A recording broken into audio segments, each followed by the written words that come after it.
Hey everybody, welcome to Movie Readings. This is a channel where I read entire Hollywood scripts right here on YouTube. But before we get to the movie reading, this video is sponsored. I've been dabbling in online business for years. I've done e-commerce agencies, affiliates, and now I do content creation. I kept running into the same problem with all these businesses. I tried all of these website builders and other tools online, but I could never recover the costs because they're just so expensive. And that's when I found SiteGround. SiteGround is a premium website hosting site, and it also has free no-code tools for web development that's built in.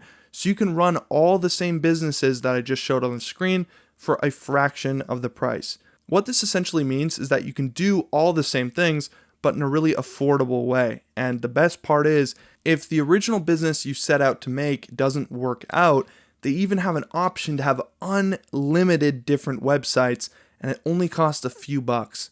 SiteGround is offering an even lower price just for my subscribers right now. The first 10 people who click on the link in the description can get a really good discount. So if you're planning on making 2023 a big year for your business, use SiteGround. I'm telling you, it's actually really, really cool. So with that out of the way, let's proceed with today's movie reading. A dark screen is lit up by twinkling stars. Baba? Yes, my son. Tell me a story. Which one? The story of home. A meteorite drifts into frame, heading toward tiny Earth off in the distance. Millions of years ago, a meteorite made of vibranium, the strongest substance in the universe, struck the continent of Africa, affecting the plant life around it. The meteorite hits Africa, and we see plant life and animals affected by vibranium. And when the time of man came, 5 tribes settled on it and called it Wakanda.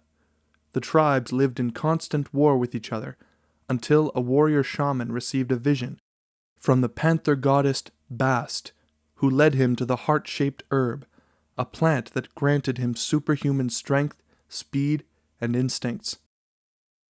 A visual representation of the 5 tribes emerges as hands from the sand animation, and we see them unite, and then break apart as conflict arises. Bashenga rises above the conflict and eats the heart-shaped herb, proceeding to unite the tribes. The warrior became king, and the first Black Panther, the protector of Wakanda. 4 tribes agreed to live under the king's rule, but the Jabari tribe isolated themselves in the mountains. We see the Jabari striding off toward the isolated mountain region. The Wakandans used vibranium to develop technology more advanced than any other nation, but as Wakanda thrived, the world around it descended further into chaos. We see images of war and slavery just outside Wakanda's secretive border.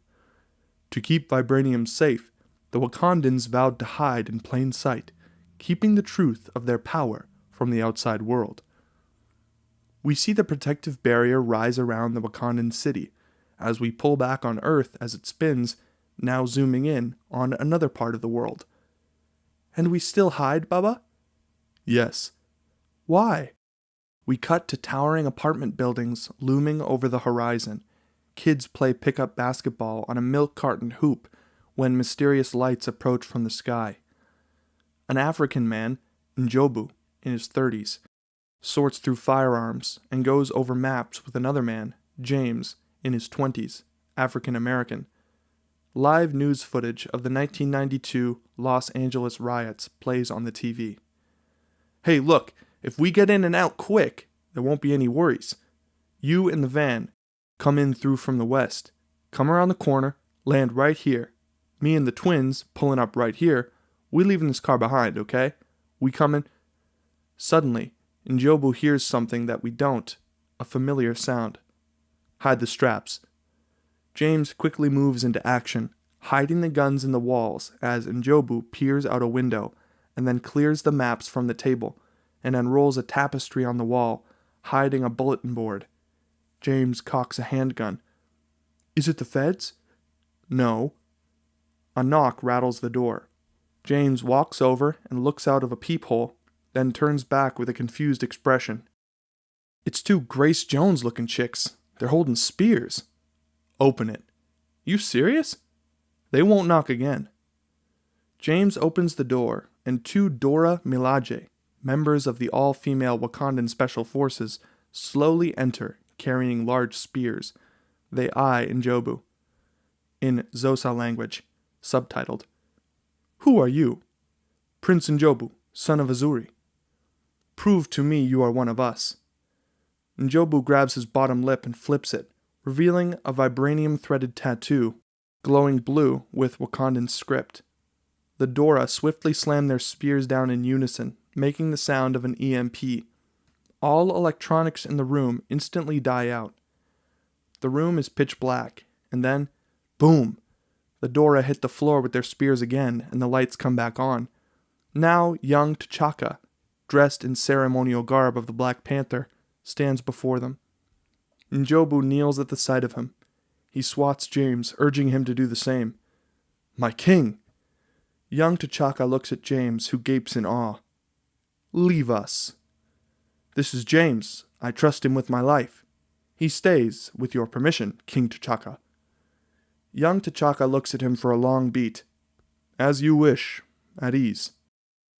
Young T'Chaka removes his mask and hands it off to the Dora, and the women step out into the hall, closing the door behind them. In Xhosa.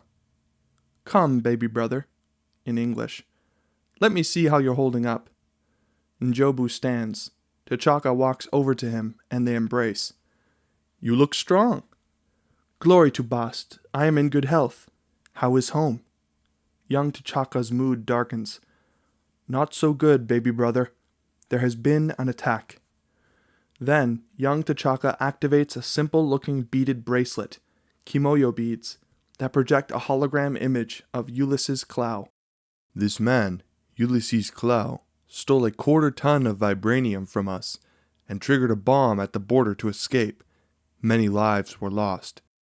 He knew where we hid the vibranium and how to strike. Njobu takes the news in. He had someone on the inside. Young T'Chaka waits for Njobu to come clean of the crime. He doesn't. Why are you here? Because I want you to look me in the eyes and tell me why you betrayed Wakanda. I did no such thing. Young T'Chaka snaps a look to James. Tell him who you are.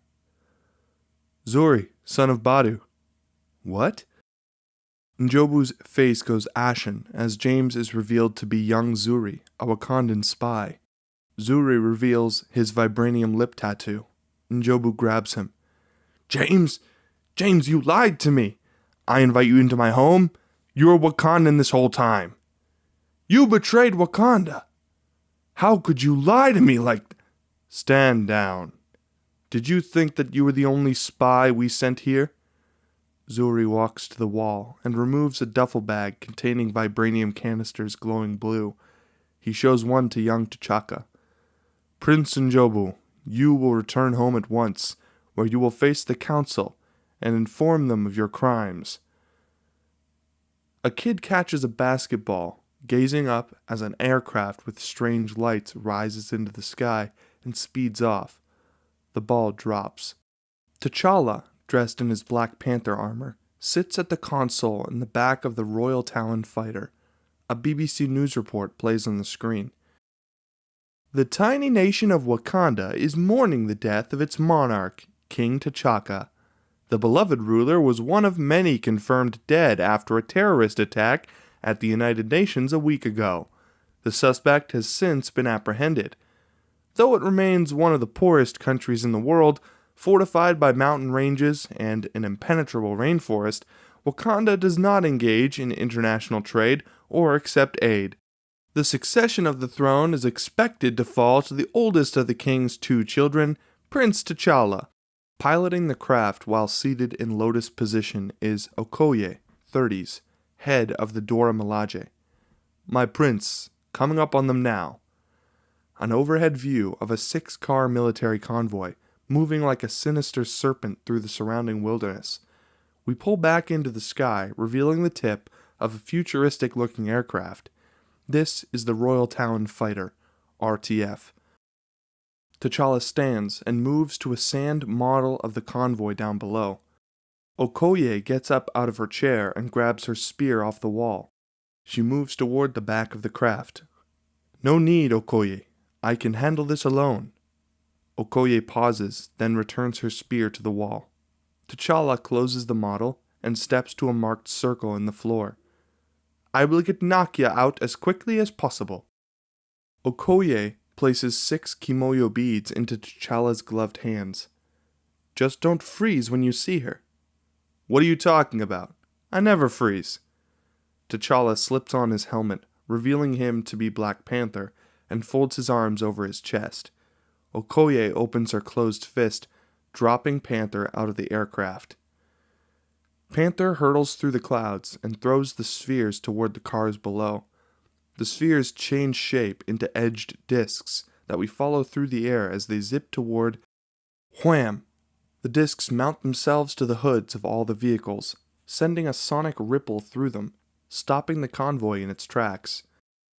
The militant leader, riding shotgun, watches as the driver looks around confused. He tries turning the key to start the truck up again, but nothing. He grabs his AK-47 and climbs out to the front of the truck, where he spots a disc mounted to it. He tries pulling it off to no avail. He raises his fist. "Defense position!" The militant leader slips down a night vision monocular as the other militants echo the call and begin to fall in line. Packed closely together, several Nigerian women dressed in hijab sit waiting in a cargo truck.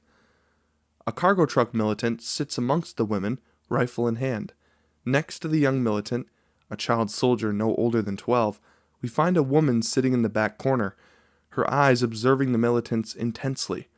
This is Nakia, 30s, a Wakandan spy. The cargo truck militant stands up and cocks his rifle.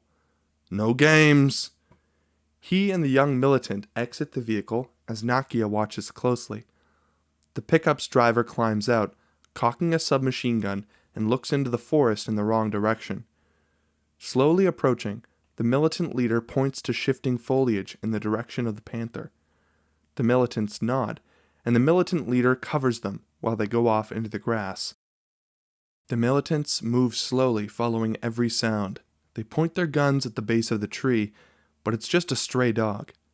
The gunmen approach the tree, eyeing around, then look up to find Panther stalking his prey from the treetops.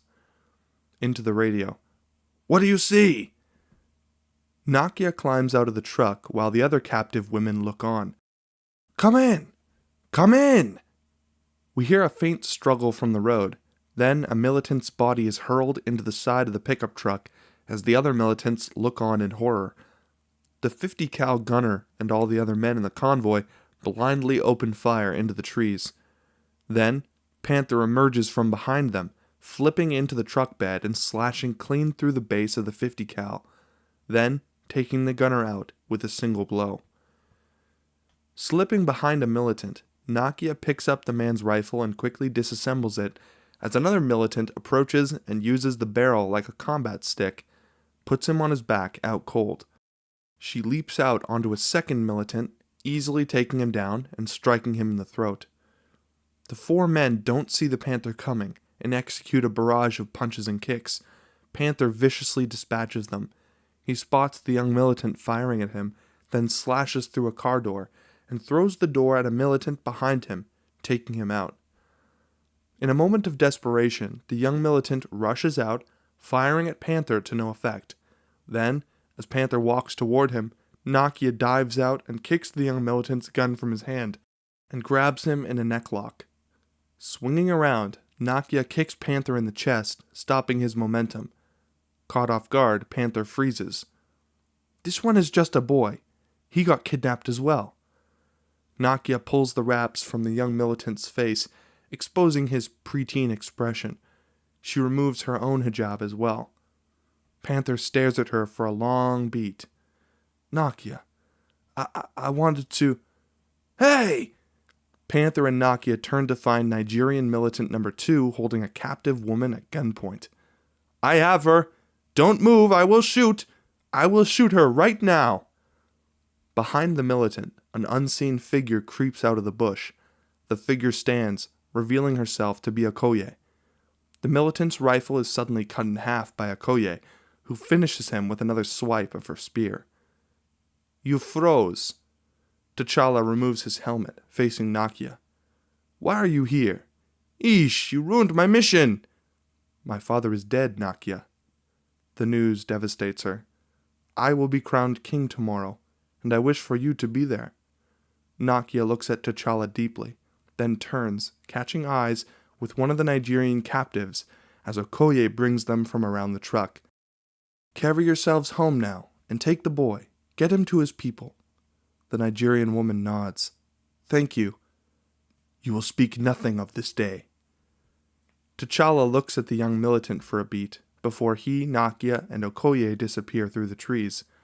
The Nigerian woman and the young militant look up at the sky as the RTF takes off.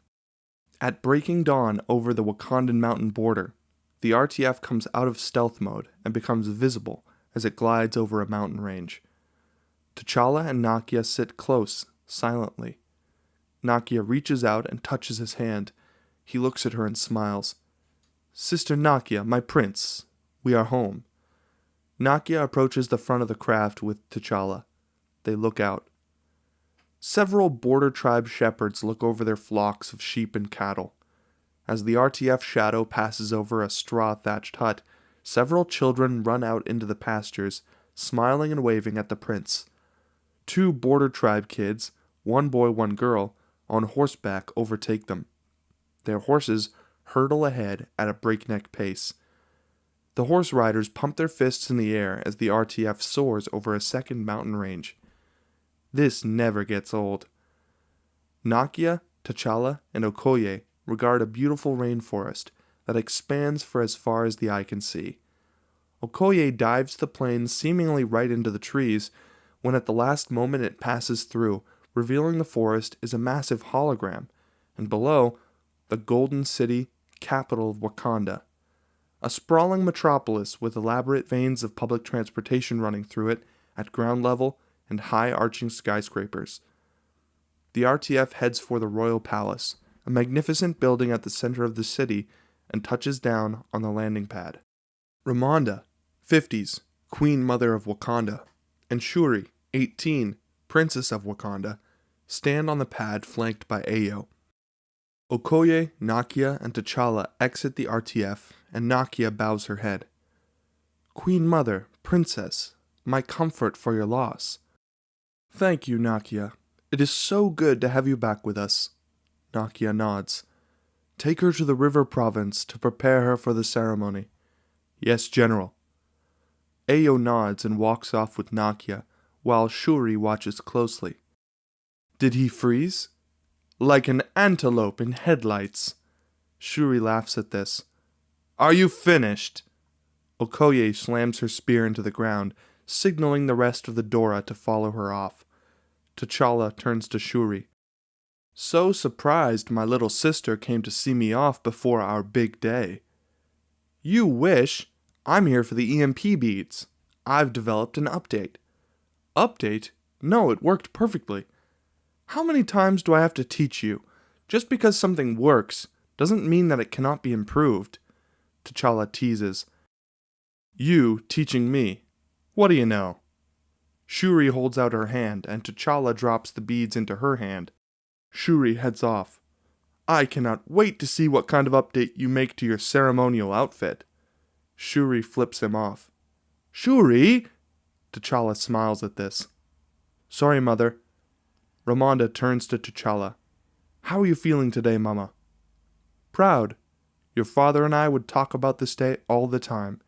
He is with us, and it is your time to be king.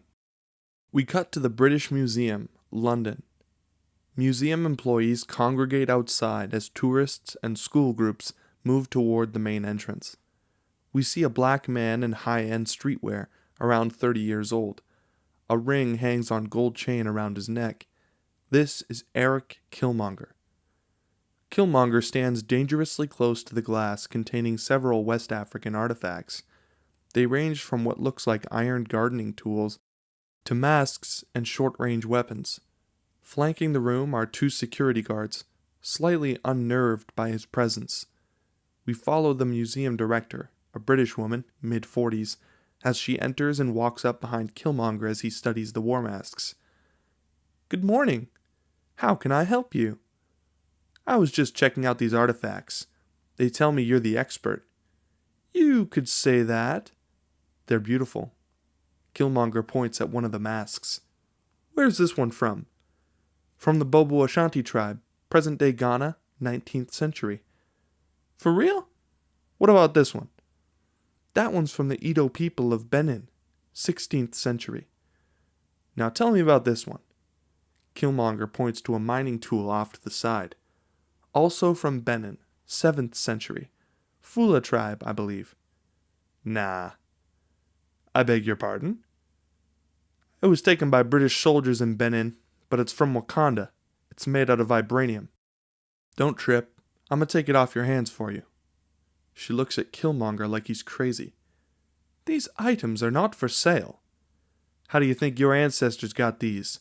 You think they paid a fair price? Or did they take it, like they took everything else?" "Sir, I'm going to have to ask you to leave." The museum director subtly looks back at the security guards, then makes a face and touches her stomach. Indigestion. Killmonger smiles and leans over, whispering in her ear. "You've got all this security watching me since I walked in, but you ain't checking for what you put in your body." The museum director looks at Killmonger in terror as the security guard walks up behind him. "All right, mate, let's have it. Come on." "I think she might not be feeling too good." The museum director suddenly slumps to the floor, clutching her stomach. Hey, somebody get help! Come here, call a doctor, please! Hey, please, somebody come help!" The security guards rush to the museum director's aid. Into a radio. "Medical emergency, right away! West African exhibit, please! Right away!" Killmonger stands back and looks toward the door. Linda, a young black barista in a cafe, looks on as two EMTs push a stretcher through the entrance. They head toward the West African exhibit. "I'm going to take a break." Preoccupied with the commotion, her coworker nods and Linda walks out. The EMTs rush in, revealing the face of the lead paramedic. It's Ulysses Clow, Afrikaans, 50. Another EMT, Limbani, mans the door. "Let's give the lady some space, please." "Step back, please, gents, step back." Museum goers quickly beeline for the exit as Clow approaches the guards. Uneasy, the security guards follow Clow's instructions, only to have Clow and Limbani draw silenced pistols and rapidly shoot two of the three dead. Clow looks at one remaining. "Hey, come here. Come here, it's okay. You can go, but don't tell anyone, all right?" The security guard looks back at him unsure and then takes off. Clow then aims and shoots the security guard in the back. Killmonger looks on at him confused. "Bro, why ain't you just shoot him right here?" "Because it's better to leave the crime scene more spread out. It makes us look like amateurs." The lens on a surveillance camera at the corner of the room looks on. Monitors with feeds from the West African exhibit show a looped video of patrons enjoying the displays, as just outside the entrance, Linda exits wearing plain clothes. She eyes her cell phone screen where the same video plays, the source of the loop. Killmonger looks down at the slumped bodies of the guards, turns to Killmonger. "Now, let's see if you know what you're talking about." Clow removes his glove to reveal a bionic prosthetic hand. Clow walks up to the protective glass surrounding a smaller case containing the mining tool and places his hand on it. An invisible charge shatters the glass. "That's just a taste." Clow picks up the mining hammer, studying it. The tool doesn't look like anything special. Clow's hand sizzles blue, and centuries of muck and grunge drop off the hammer, revealing that it's pure vibranium. Clow smells it and smiles. "Whoo, you're gonna be rich, boy." "You better sell that quick." "Oh, it's already sold." Clow waves Limbani over with the stretcher to load the hammer inside. He breaks the wooden handle off the tool, taking only the vibranium head. "Whatever you try, The Wakandans will probably show up. That'll make my day. I can kill 2 birds with 1 stone. Limbani approaches Killmonger, who eyes a third mask, expertly crafted and slightly haunting. He slides the mask inside the stretcher as well. You're not telling me that's vibranium too? Nah, I'm just feeling it. Killmonger lays atop the gurney, and Limbani places an oxygen mask over his face. The fake EMTs wheel the stretcher out of the exhibit toward the entrance. Clow and Limbani load the gurney into an ambulance and climb in. Killmonger moves toward the front of the truck and gives Linda a kiss before she hits the siren and speeds off. We cut to a Wakandan river, where several incredible barges transport congregations from 4 Wakandan tribes, elders, and their tribal warriors in traditional garb, others in modern Wakandan attire, the Dora Milaje, and Kingsguard with spears and shields downriver. Okoye stands with her second-in-command, Ayo, flanked by a legion of Kingsguard and Dora. Ramonda and Shuri dance. Nakia dances among her tribal leaders. The Dora slam their spears in unison, sonically triggering the massive drains at the top of the waterfall, and we pull back to reveal natural seating built into the rocks below. The Royal Talon fighter flies up to the pool's edge, and T'Challa steps off the aircraft, holding a short spear and shield covered in leopard body paint. The crowd chants. The elders, warriors, and Dora. Nungu T'Challa lo. The crowd. Nungu T'Challa lo. T'Challa bows at Zuri's feet as the RTF lifts away. Thousands of Wakandans stand according to tribe, overlooking a challenge pool. The border tribe, the mining tribe, the merchant tribe, and the river tribe. 5 Kingsguard drummers set up near the challenge pool. Ramonda stands at the edge of the pool with Shuri.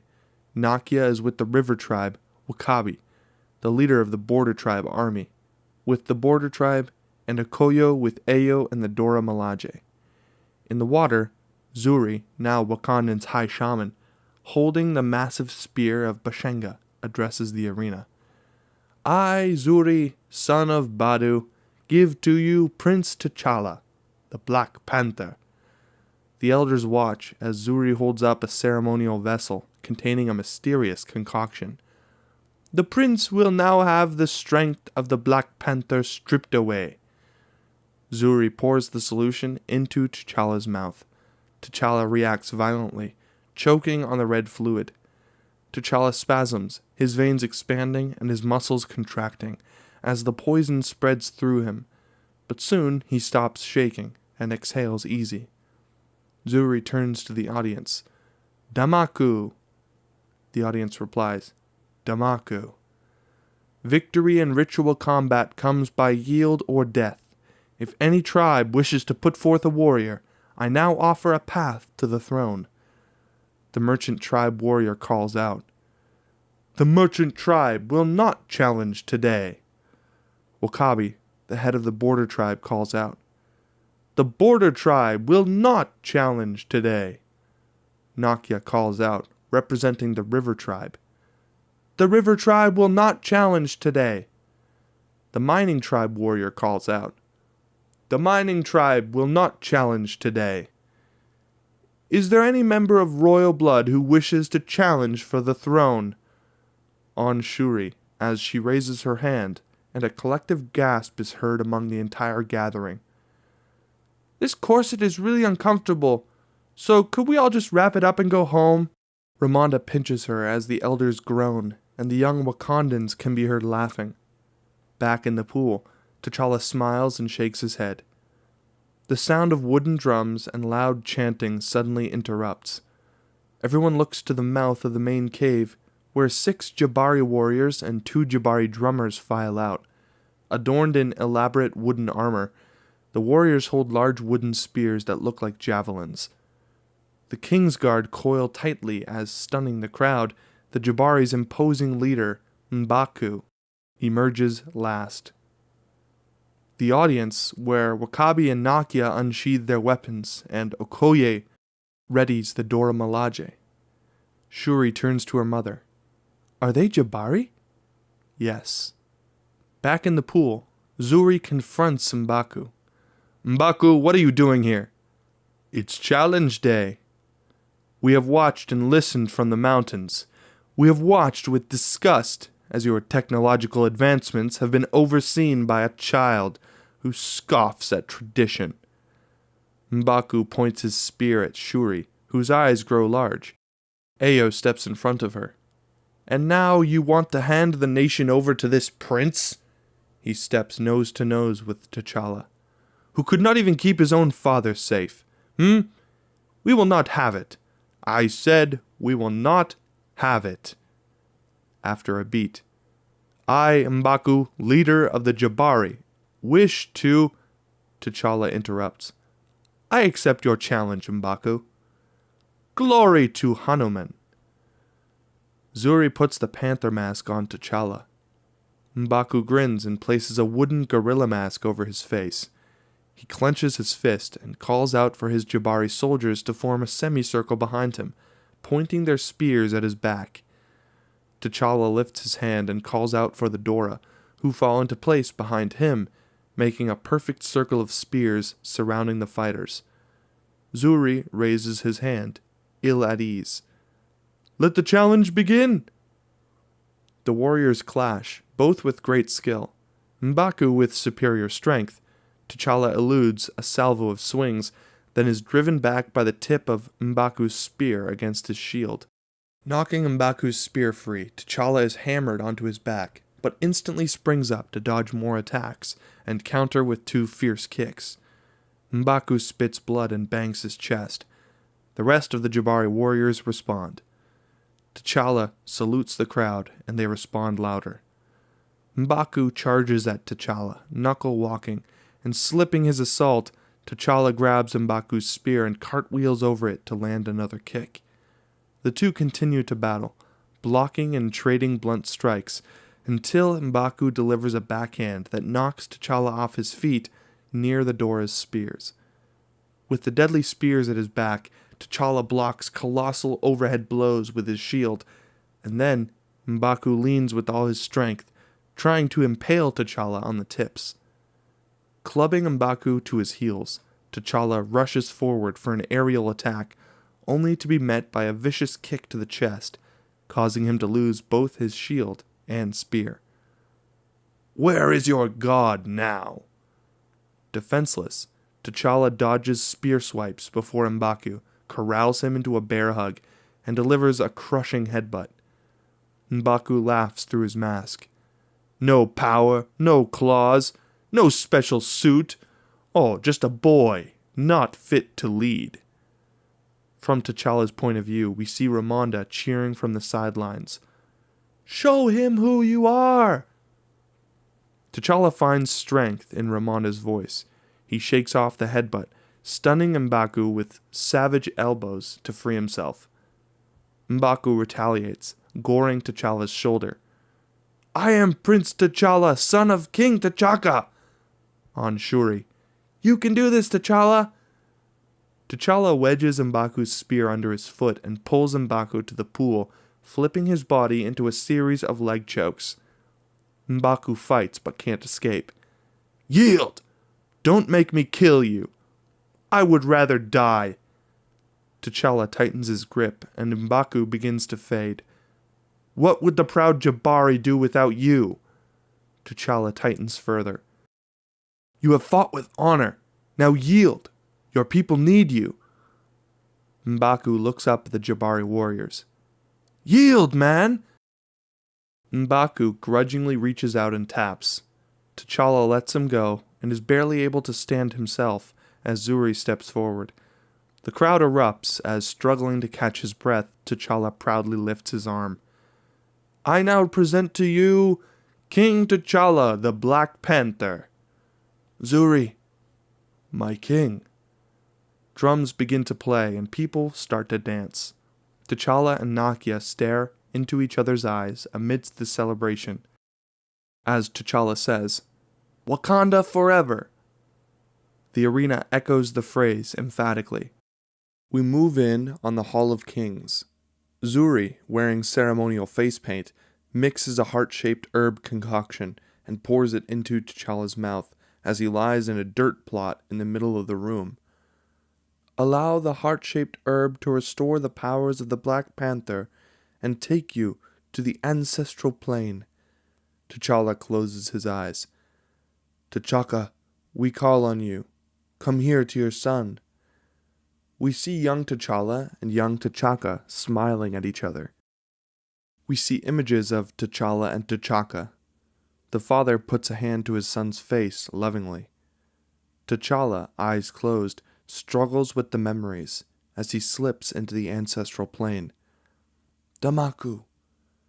The children begin burying T'Challa in the red sand. A flashback to the United Nations building. The explosion kills T'Chaka, and we see T'Challa crawling towards him, then cradling him in his arms. T'Challa puts on his father's ring. Zuri is the last thing T'Challa sees as his face is buried. T'Challa comes out of the dirt. There are stars above. He's in a vast grassland somewhere in Wakanda with wondrous acacia trees. It's surreal and beautiful. A massive acacia tree stands in front of him. T'Challa sees several yellow eyes looking at him and realizes panthers are resting on the branches of the tree. T'Challa approaches. A large panther jumps down, then stands on 2 feet to reveal it's T'Chaka. T'Challa looks at his father and immediately pulls him into a hug. Baba! My son. T'Challa kneels down before his father, overcome with grief. I'm sorry. Stand up. You are a king. T'Challa rises, and they begin to walk. What is wrong, my son? I am not ready, Baba. Have you not prepared to be king your whole life? Have you not trained and studied? Been by my side? That is not what I'm talking about. I'm not ready to be without you. A man who has not prepared his children for his own death has failed as a father. Have I ever failed you? Never. Tell me how to best protect Wakanda. I want to be a great king, Baba, just like you. You're going to struggle, so you need to surround yourself with people you trust. You're a good man with a good heart, and it's hard for a good man to be king. T'Challa is aggressively pulled from the dirt by Zuri. Breathe, T'Challa, breathe! T'Challa breathes in deeply, coughing up dirt. His battle wounds have healed. He was there, my father. We cut to downtown Golden City, a bustling futuristic metropolis. T'Challa and Nakia stroll side by side. 4 Dora Milaje shadow them from a distance. Come home, Nakia. I'm right here. Stay. I came to support you and to honor your father, but I can't stay. It's just, I found my calling out there. I've seen too many in need just to turn a blind eye. I can't be happy knowing that there's people out there who have nothing. T'Challa thinks on this. What would you have Wakanda do about it? Nakia thinks for a bit. Share what we have. We could provide aid and access to technology and refuge to those who need it. Other countries do it. We need to do better. We are not like these other countries, Nakia. If the world found out what we truly are and what we possess, we could lose our way of life. Wakanda is strong enough to help others and protect ourselves at the same time. Nakia gives T'Challa a look. If you were not so stubborn, you would make such a great queen. I would make a great queen because I am so stubborn. Ah, so you admit it. If that's what I wanted. We track past several border tribesmen in a field, feeding and watering their pet horses and goats. Finally, we come upon Wakabi feeding M20, his massive pet rhino, by hand. T'Challa stands next to him. Is that him? Glory to Bast, man. Is he still growing? Wakabi laughs. Of course. I see Nakia is back. You guys going to work it out? T'Challa shakes his head and crosses in front of Wakabi. T'Challa, what's wrong? Nakia thinks we should be doing more. More like what? foreign aid, refugee programs. Wakabi shakes his head. You let refugees in, they bring their problems with them. And then Wakanda is like everywhere else. T'Challa thinks on this. Now, if you said you wanted me and my men to go out there and clean up the world, then I'd be all for it. But waging war on other countries has never been our way. Then both of their kimoyo beads buzz. You too, huh? Bast, are we in trouble? Their beads combine to project a display of Okoye.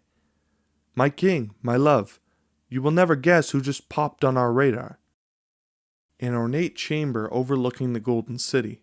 At the top of a golden pyramid, T'Challa, Wakabi, Ramonda, and elders from each tribe, except the Jabari, sit in a circle, as Okoye briefs them.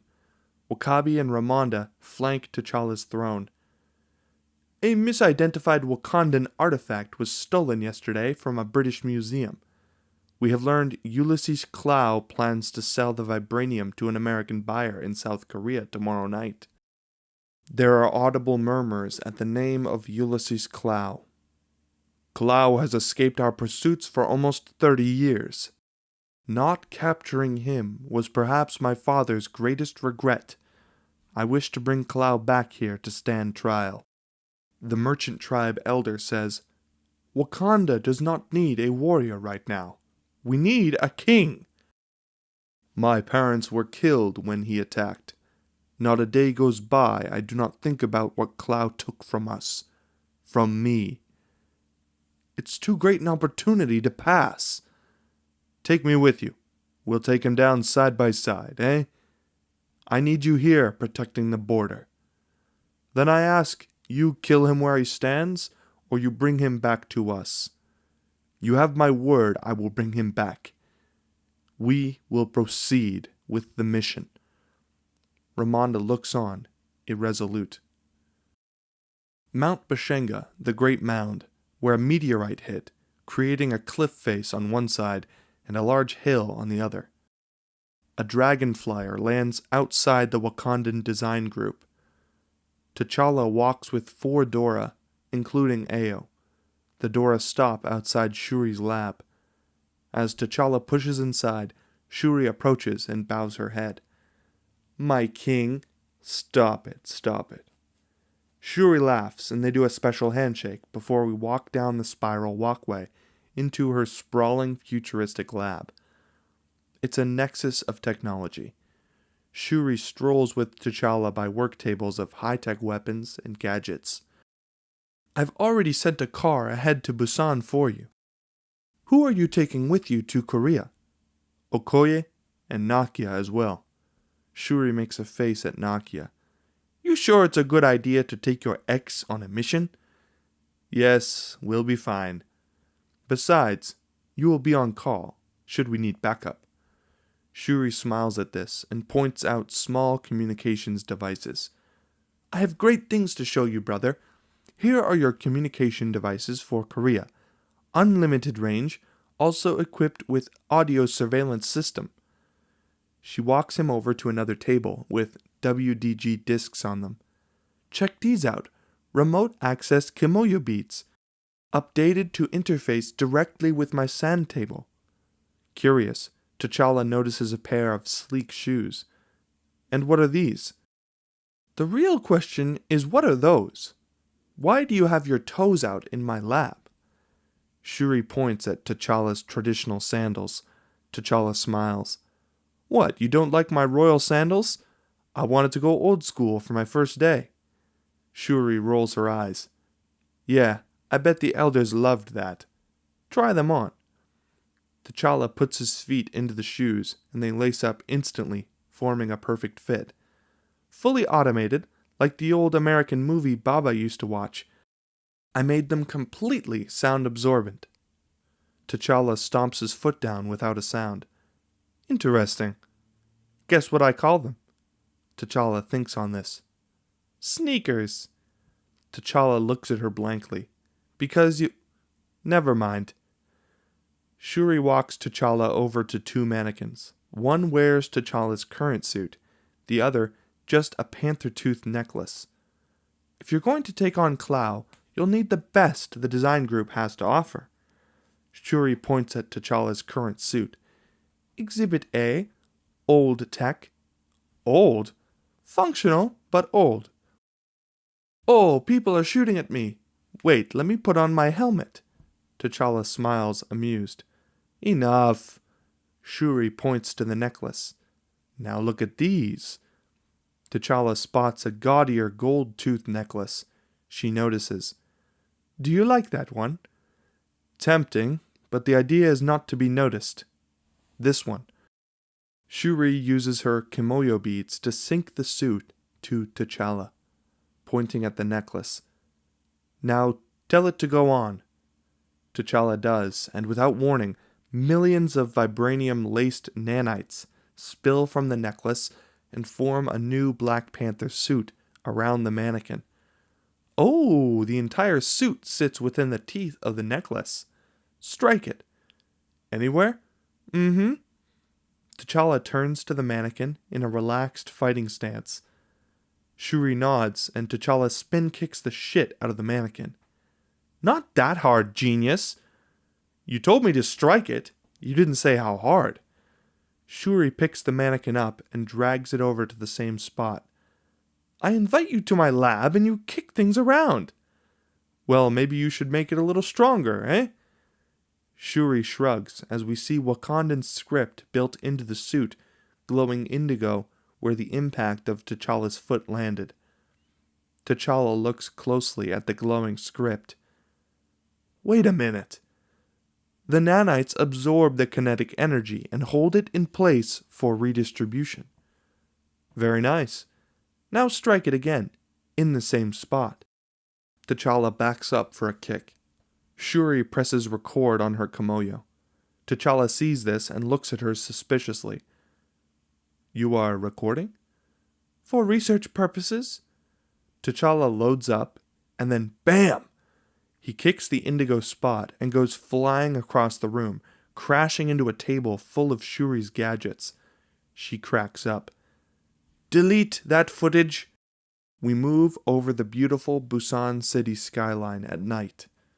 A Lexus sedan drives through the market and pulls into a parking stall next to several expensive-looking luxury cars. T'Challa, Okoye, and Nakia climb out of the sedan, dressed to kill. A wig covers Okoye's tattooed head. This way. Bast willing this goes quickly, and I can get this ridiculous thing off my head. It looks nice. Just whip it back and forth. What? It's a disgrace. Looky-loos stare as Nakia leads them to an elderly woman, Korean, selling fish in front of an alley. Nakia greets her in perfect Korean. Hello, Sophia. Good to see you. Nakia smiles, but the elderly woman doesn't smile back. Who are these two? My friends from Kenya. Very deep pockets. They're good. Good for trouble, like you? An awkward pause, then she smiles. A large Korean tough wearing a black suit emerges from the alley and motions for the Wakandans to follow him in. Thank you. A small dark room with a back door, with a Korean character on it and two more Korean goons guarding each side. They eye our heroes closely as they step through a large metal detector and are wanded down. The door opens and they pass into the upper balcony of a buzzing high-class casino. There are a few gaming tables on the balcony level and a bustling pit down below. Spread out, the buyer is likely already here. Okoye heads for the balcony vantage point, while T'Challa and Nakia go down to the first floor. The woman outside. What trouble is she referring to? She plays along, alluring. I got into a disagreement with some ivory traders. Made a bit of a mess. And will there be any trouble tonight, Miss Kenyan heiress? Depends on how quickly we finish the mission. Can we please focus? T'Challa and Nakia split up. T'Challa heads for the pit, and Nakia walks over to the bar, on Okoye. Thank you. Nakia slips into a seat at the bar and looks around, clocking the room. Over here. 1 whiskey, please. Eyes up. Americans. I count 3. We see Nakia's point of view as she makes 3 CIA agents on the first floor spread out under the balcony. 5.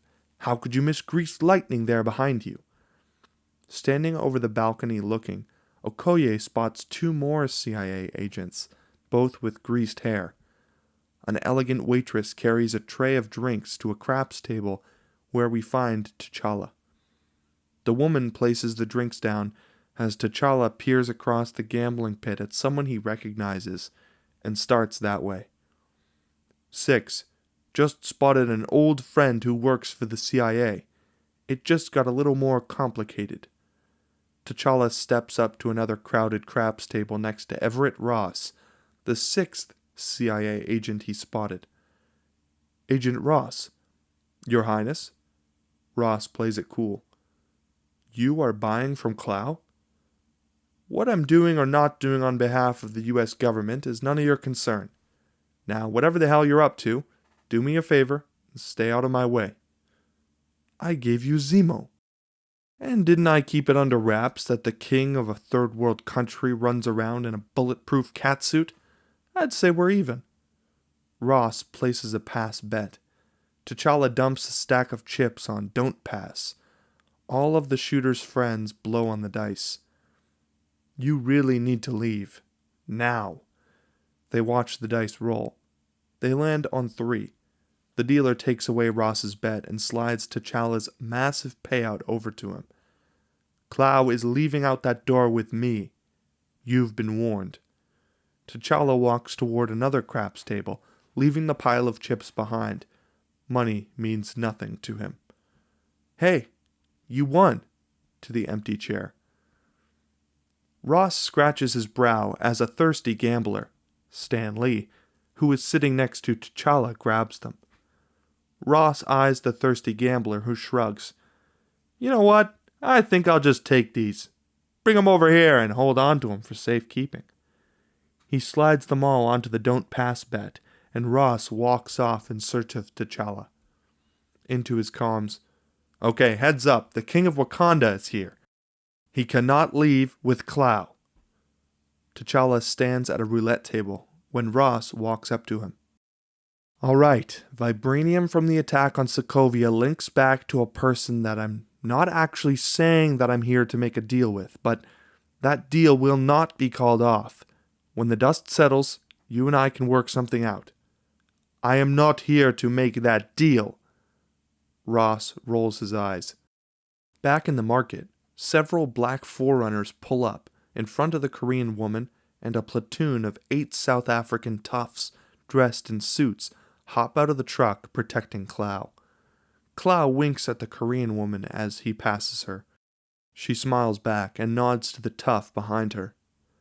Clow and his men walk through the metal detector, and every single one of them is lit up. The tough watches as they go through. Clow and his 8 men entourage confidently stream inside the casino, spreading out across the balcony, gaining every vantage point. Ross and T'Challa at a stalemate. And then Nakia off screen. Clow, +8. Ross looks to the entrance and immediately moves away from T'Challa. T'Challa watches Ross approach a third craps table. T'Challa watches his back to avoid being seen. General, in position to secure our exit. And the vibranium. On Nakia, who changes position from the bar to the craps table, where T'Challa was initially standing. I don't see it yet. On Okoye.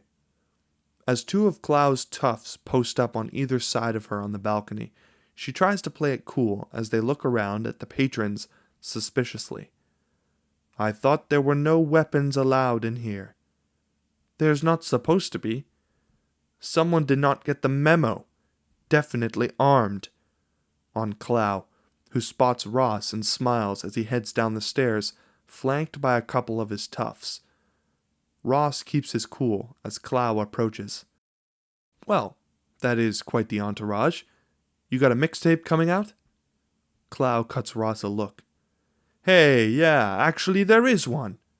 Shocked, Ross is unsure if Clow is serious. I'll send you the SoundCloud link if you like. Clow turns to one of his goons. Hey, Dave, get him the link to the mixtape. The South African tough reaches into his pocket for his phone. Please, don't make me listen to your music. I just meant you got a lot of people with you. Oh, you think they're for you? Clow laughs at this. Don't worry, I can deal with you all by myself. Thank you very much. He rubs Ross on the shoulder hard and for way too long, as several more South African toughs come pouring in out of the VIP lounges. 6 more. It's a setup. You got the diamonds? Clow is still rubbing Ross's shoulder. Okay, that's enough. A CIA agent walks a fancy slim briefcase toward Ross. On Nakia. We need to move on Clow. On T'Challa. Stand down. We can't afford a shootout. Ross eyes Clow as the CIA agent brings him the briefcase. The vibranium? Clow looks around and reaches into his pants. He pulls out a wrinkled, sweaty paper bag with Fragile written on it with a Sharpie. Ross looks at the bag. I was gonna buy a fancy suitcase, but I thought I'd save myself some money. It's now or never. Nakia continues toward the CIA agent. Stand down! A South African tough hears her and turns toward her. Hey! Okoye pretends she doesn't hear him. Hey! I've been made. Okoye starts for the stairs when another tough moves to cut her off. Okoye slows down and the tough trailing behind her reaches out to grab her hand and turn her around. As soon as the goon touches Okoye, she twists him into an armbar, throws her purse at the other tough, and extends her spear, stabbing the other tough in the foot. She then throws her wig into the armbar tough's face and hurls him over the railing. Downstairs, the armbar tough crashes down onto a gaming table behind Clow and startled patrons, which scramble in every direction. Clow spins toward the commotion as Clow looks back to Ross and spots T'Challa. Producing a handgun from his waist, Clow opens fire on Ross and the CIA agent. Ross uses the slim suitcase as a shield as he ducks down below the craps table, and T'Challa leaps to action, kicking and flipping the table on its edge to block gunfire from Clow's other toughs. With bullets flying everywhere, panicked people run for their lives. It's chaos. Surrounded by toughs, Clow retreats for the stairs. Get the diamonds, quick!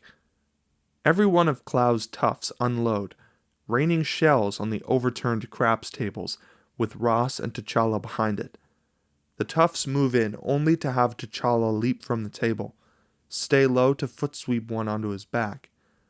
T'Challa kicks him back, and then disarms another tough and kicks him into the bar. T'Challa then spins and kicks the next tough over the roulette table and through the bar railing. Nakia grabs a goon in an arm twist, trying to relieve him of his gun. She takes off one shoe and knocks out another approaching gun. Swings the arm-twisted goon to the floor, knocks him out, takes his gun, shooting up toward the balcony where Okoye is fighting.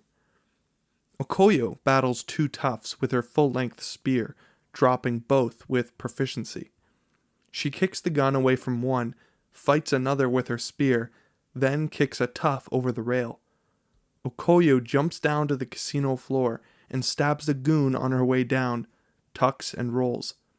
Okoye takes out a tough with her spear. Nakia flips a tough over her back. T'Challa sends a tough and table flying, beats down 2 more toughs. He turns for more. T'Challa spots Clow nearing the entrance and breaking away from the fight. He leaps halfway up onto a column and bounds off to the upper balcony. T'Challa lands 10 feet behind Clow. Murderer! Clow stops and turns around to face T'Challa. He tries to fire his gun, but discovers he's out of ammo. Clow smiles, dropping his gun, and puts his hands up, as Clow's prosthetic left arm suddenly splits open, revealing itself to be a sonic disruptor. You know, You look just like your old man. T'Challa snatches up a rolling change cart table just as Clow fires the blaster at him. Boom! A colossal sonic blast hits the cart, blowing it to pieces and sending T'Challa flying through the upper balcony railing back down into the pit. With money floating in the air, T'Challa lands hard. I made it rain! Nakia and Okoye make their way to the top of the stairs, as Clow and four toughs exit with Nakia and Okoye giving chase. That was awesome! That was awesome! Let's go! Go, come on! Clow jumps in the first of four idling forerunners. The convoy instantly skids away as Nakia and Okoye emerge. Okoye throws an EMP bead from her pocket, and it lands on a parked Lexus LC. Do we just leave him? He'll catch up. Nakia starts the car, and Okoye climbs in. T'Challa sprints out of the casino. Shuri! Shuri stands in front of a rectangular vibranium casing that lowers. The sand inside forms into the Lexus LC's cockpit. Remote driving system activated. Shuri, excited. Yes, yes, yes! Wait, which side of the road is it? We see a three-dimensional hologram view from inside the Lexus LC's cockpit appear as Shuri climbs in. For bast's sake, just drive! Okay, calm down, brother. Panther sprints after the cars as nanites scramble from his necklace, covering his entire body, forming his new mask over his face. Black Panther. Panther continues running as the Lexus pulls up behind him. At the last second, he single leg flips and lands on the hood of the Lexus LC, digging his hand and boot claws into the hood as it screams off. Woo! Let's go! Clow turns to the driver of the Forerunner. Put some music on. What do you think this is, a funeral? The Forerunners cross through one intersection at speed, then make a hard right at the next intersection. Nakia remains on them, as at the far end of the street we see Panther's Lexus LC join the chase. The convoy makes a right at a T and races down a two-lane street toward a split in the road. The first, Clow, and third Forerunners continue on the two-lane street with Nakia's Lexus sedan on their tail. Which one is he now? Clow picks up his radio. Hey, split up! They're trying to lose us. We'll take the right. While the second and fourth SUV skid left down a single-lane road followed closely by Shuri's Lexus LC. Shuri, a skilled driver, shifts gears, darting left, in behind the trucks with Panther anchored on top. We'll take the other two. I see a shortcut. With the Lexus LC closing in, the second and fourth Forerunners make a right turn, dropping down a steep hill. Panther chases the SUVs off the hill. The lead SUV collides with a car in crossing traffic. We're not going to make it! Keep going! Panther uses his claws to make a sharp turn to avoid the wreck. Woo, brother! Panther catches up with the rear SUV. He takes fire and leaps onto the roof of the SUV. Panther rips the SUV roof open. The scared driver leaps out of the car, causing the SUV to collide with parked cars in a Sidewinder crash. Shuri runs over the escaped driver on accident. Hey, what was that? Don't worry about it. You're doing great. Panther leaps back onto the hood of the Lexus, and they speed off. Clow looks back as Nakia closes in. The driver floors it as a gunman in the third SUV opens fire on Nakia's Lexus. The bullets caroom off the top. Nakia and Okoye, unfazed by the gunfire. Guns, so primitive. Clow barks into his comm. It's a vibranium car, you idiots! Bullets won't penetrate! Okoye slides out of the passenger window and climbs onto the roof, stabbing her short spear into the top of the vehicle as a handle, her dress blowing in the wind. What are you doing? Just drive. Yeesh. Nakia drops back and weaves through traffic as Okoye engages her spear mechanism, then steadies herself and lets her long spear fly, launching the weapon like a javelin. The spear rockets through the rear and front window of the truck, spiking the ground and bringing the SUV to a stop with the force of a head-on collision. Woo! Oh, shoot! The second and fourth SUVs tear from the hills onto the Diamond Bridge, with Panther's Lexus right behind them. Closing in, Panther takes heavy gunfire. Speeding through busy bridge traffic, Panther surfs the roof of the bullet-riddled LC. Hey, look at your suit! You've been taking bullets, charging it up with kinetic energy! Panther looks down at the glowing glyphs of kinetic energy built into his suit. Pull around the truck. The LC accelerates ahead, closing in on the second SUV. But just as Panther is about to look inside, a passing tractor-trailer blocks his view. The 4Runner loses sight of Panther as he leaps to the trailer, bounding across the top of the big rig, separating the Lexus and the 4Runner. Klau's gunmen search furiously for Panther as the Lexus LC suddenly cuts in front of them without Panther on top. Where did he go? Then, out of nowhere, Panther lands hard on the hood of the SUV.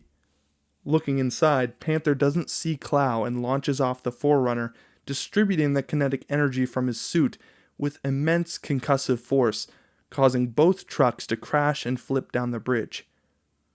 Shuri swerves the Lexus, skillfully catching Panther on the roof again. You show off! Nakia's Lexus sedan trails Klau's 4Runner, both going airborne over the hilltops. There he is! Hold tight! As the SUV catches air over a rise in the road, Klau slides his body out of the truck. Right, let's have some fun. Sitting on the windowsill, Klau aims his sonic disruptor. Nakia is locked in, and Okoye prepares to throw her spear again, but they suddenly lose sight of Klau as the Lexus hits the rise. Again, Klau's 4Runner launches off a second, steeper rise. Nakia loses sight of Klau again as the SUV lands hard on the downside of the hill. Klau, still at speed, steadies his disruptor as Nakia's Lexus appears in midair over the rise. He fires. Klau's sonic shot hits the Lexus sedan head-on and dismantles it, piece by piece to its struts, sending Nakia and Okoye flying. Okoye twists through the air. Her feet remain planted on a shredded piece of the car's roof. She lands on her feet, speed skating to a stop. Nakia skids up next to Okoye on the driver's seat, still buckled in. Ross pulls up in a Suburban and stops in front of Nakia and Okoye. Hop in. Put that spear in the trunk. T'Challa to Shuri. Faster! Tracking Klau's SUV, Shuri drives in the sand cockpit. I'm going as fast as I can. We see Klau's 4Runner racing against the Centum City Bridge. The Diamond Bridge can be seen in the background. Klau is back inside the SUV as it weaves through traffic. Then, he spots a rapidly closing Lexus LC with Panther on the roof. Klau turns to his driver. Take a right! Take a right! Klau's 4Runner and Panther's LC make left turns, booking down a short road and then making a quick right. The 4Runner barrels along a brightly lit 2-lane road with the Lexus LC chasing. Unnerved, seeing Panther close in, Klau slides his body back into the SUV windowsill as his driver makes a sharp right onto a wider avenue. Determined, Shuri rounds the turn focused. The digital dash shows 115 miles per hour and climbing.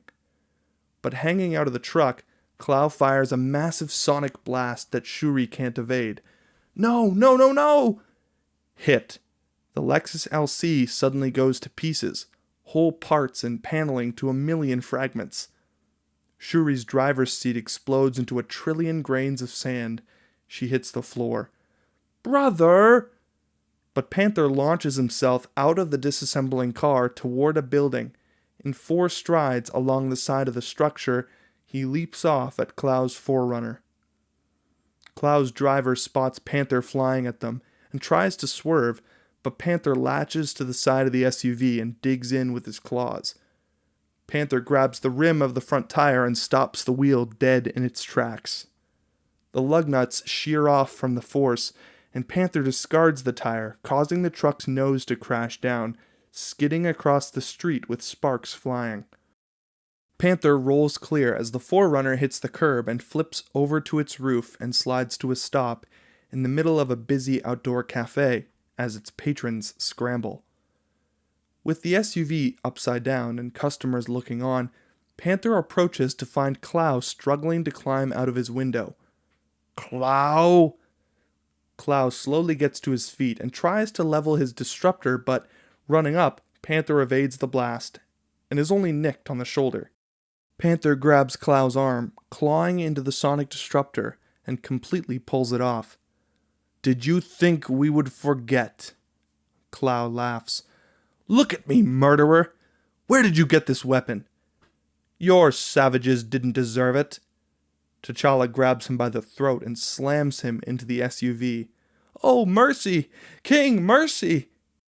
Seething, Panther exposes his claws, prepared to strike. "Every breath you take is mercy from me."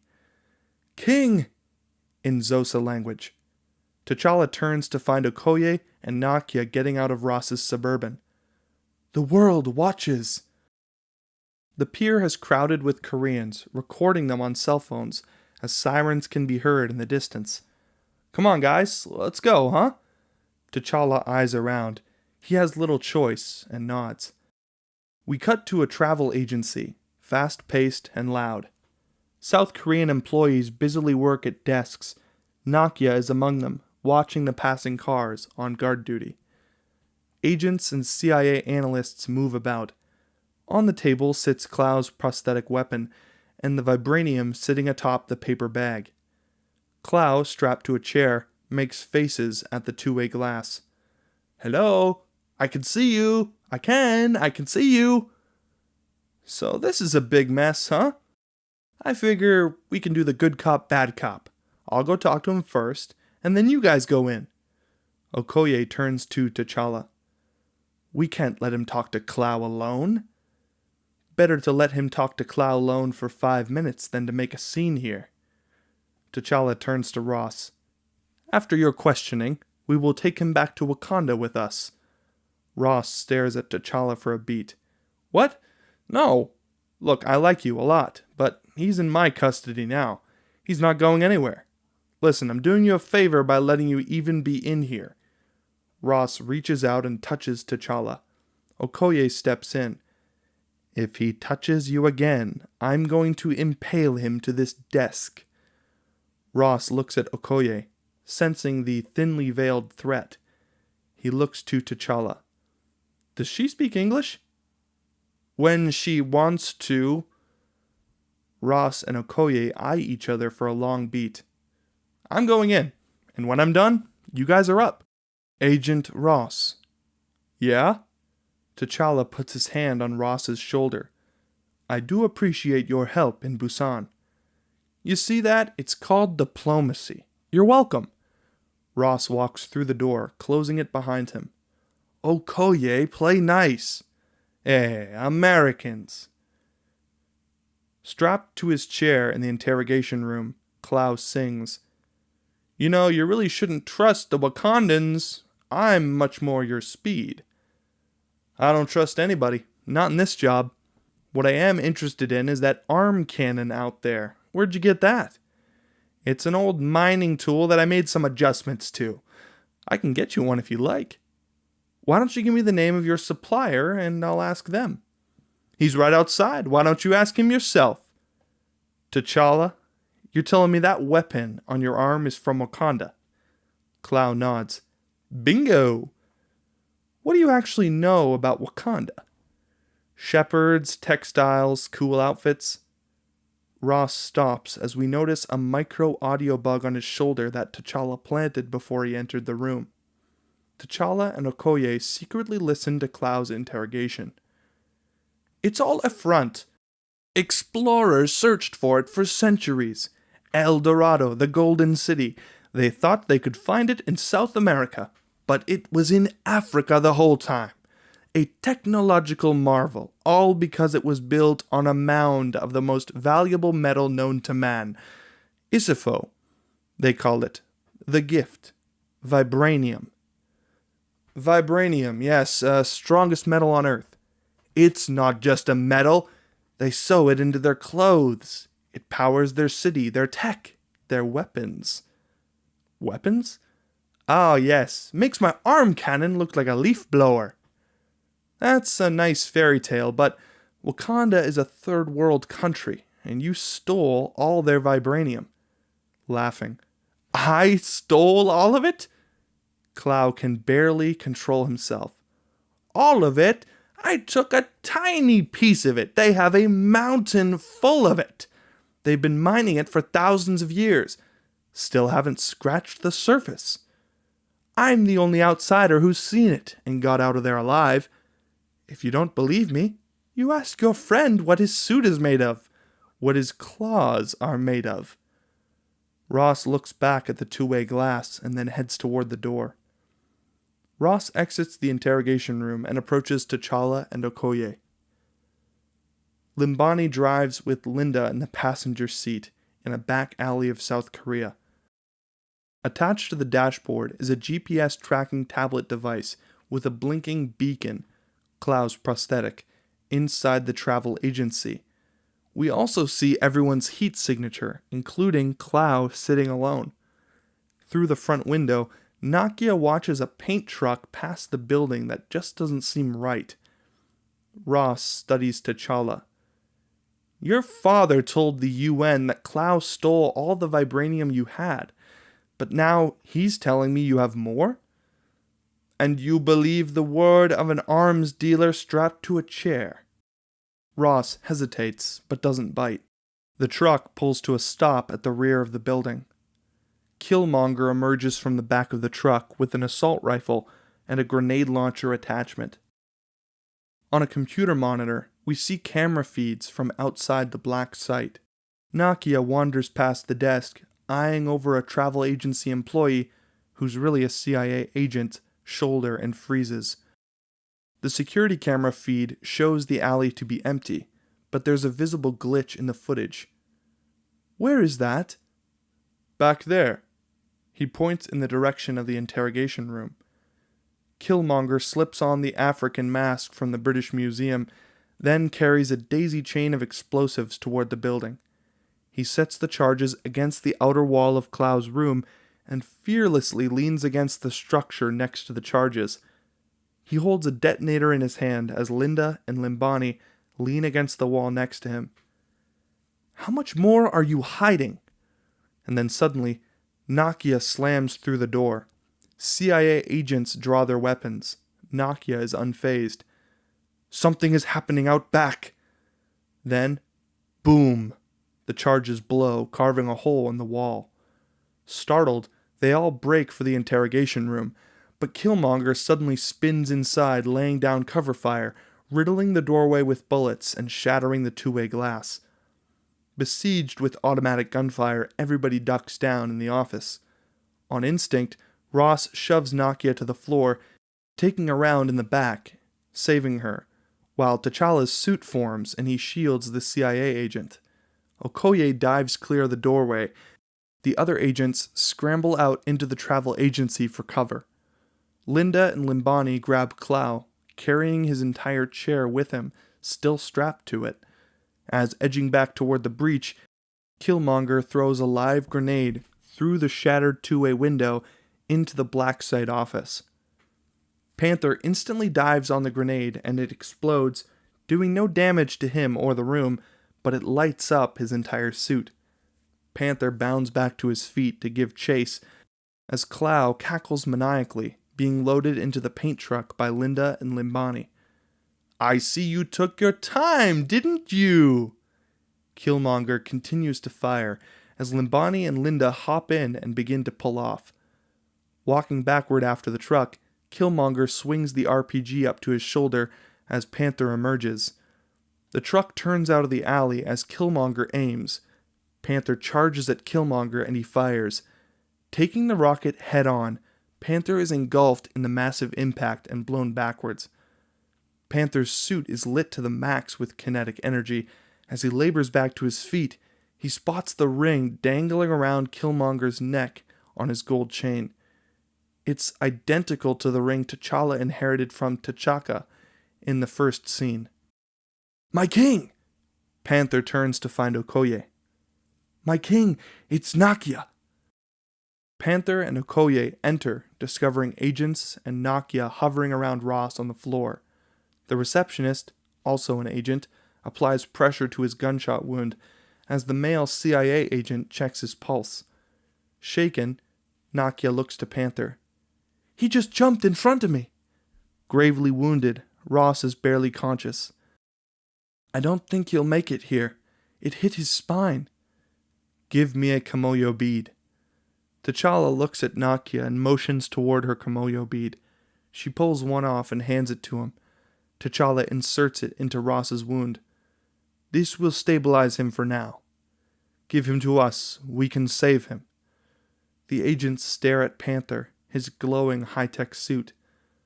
Okoye is at the helm, with Nakia standing next to her. Neither can believe Ross is on board the Royal Talon fighter. Further back in the aircraft, we find Ross's unconscious body. T'Challa looms nearby, lost in thought. "Our mission was to bring back Clow. We failed. This man is a foreign intelligence operative. How do we justify bringing him into our borders?" "He took a bullet for me." "That was his choice." T'Challa stiffens. Okoye has gone a little too far. Torn, Nakia stares off, thinking about the Nigerian women they didn't bring back to Wakanda and her culpability in Ross's injury. "So now we are just supposed to let him die? Let us consider that we heal him. It is his duty to report back to his country, and as king, it is your duty to protect ours." "I am well aware of my duties, General. I cannot just let him die knowing we can save him." Okoye chagrined. "Where exactly are we taking him?" Shuri covertly leads T'Challa, Okoye, and Nakia inside the Wakandan design group. Carrying Ross's body on a maglev stretcher, she turns to T'Challa. "Great! Another broken white boy for us to fix. This is going to be fun." T'Challa cuts Shuri a look. Ross is placed on a table, surrounded by futuristic medical equipment, as Shuri works on him. "He will live." The security alarm on Shuri's Kimoyo bead goes off. "Wakabi is here." Shuri, Nakia, and Okoye quickly hide. T'Challa hurries up the ramp. Hoping for good news, Wakabi approaches T'Challa. "What's going on, brother? Where is Clow?" "He's not here." T'Challa's eyes lower regretfully. "He slipped through our hands." "Slipped? For 30 years your father was in power and did nothing. With you, I thought it would be different. But it's more of the same." Deeply disappointed, Wakabi can't muster words. He looks at T'Challa and walks out. We cut to an airplane graveyard. The paint truck pulls to a stop on the airstrip. Killmonger, Clow, Limbani, and Linda hop out and hump their gear into a 4-seater escape plane parked on the airstrip. "Let's get going, boss." "You always sell to the CIA?" "I sell to the highest bidder. Don't you worry when I get back to Joburg and lay low for a bit. I'll make sure both you guys get paid." "Oh, I ain't worried about the money. Bro, I know you're good for it." Clow smiles. "On our way back, just drop us off in Wakanda." "You don't want to go there, boy." "Yeah, I do." Killmonger suddenly draws a handgun and shoots Limbani dead.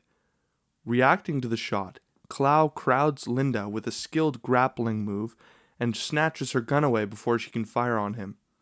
Killmonger finds Clow holding Linda's gun to her head, using her as a shield. Clow stumped. "Drop it, or your little Bonnie and Clyde routine ends today.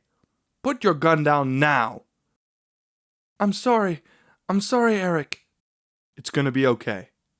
Killmonger fires without hesitation. The bullet travels through Linda, killing her, while Clow dives behind the plane, wounded in the shoulder from the round. Killmonger moves to finish Clow, but he's gone. Following Clow's blood trail, Killmonger stalks Clow through the scrapyard. Clow fires at Killmonger, missing. Killmonger stops and turns, ducking between planes. Killmonger spots Clow through the glass of a cockpit window and fires. Sniped through the window with precision, Clow falls, losing Linda's gun. Killmonger approaches, and Clow rolls to his back to face him. You really want to go to Wakanda? They're savages! Clow shows his branded neck. This is what they do to people like us. I ain't worried about no brand. Check these out.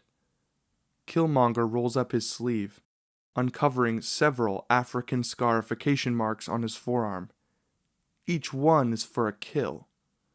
You can scar yourself as much as you like. To them, you'll just be an outsider.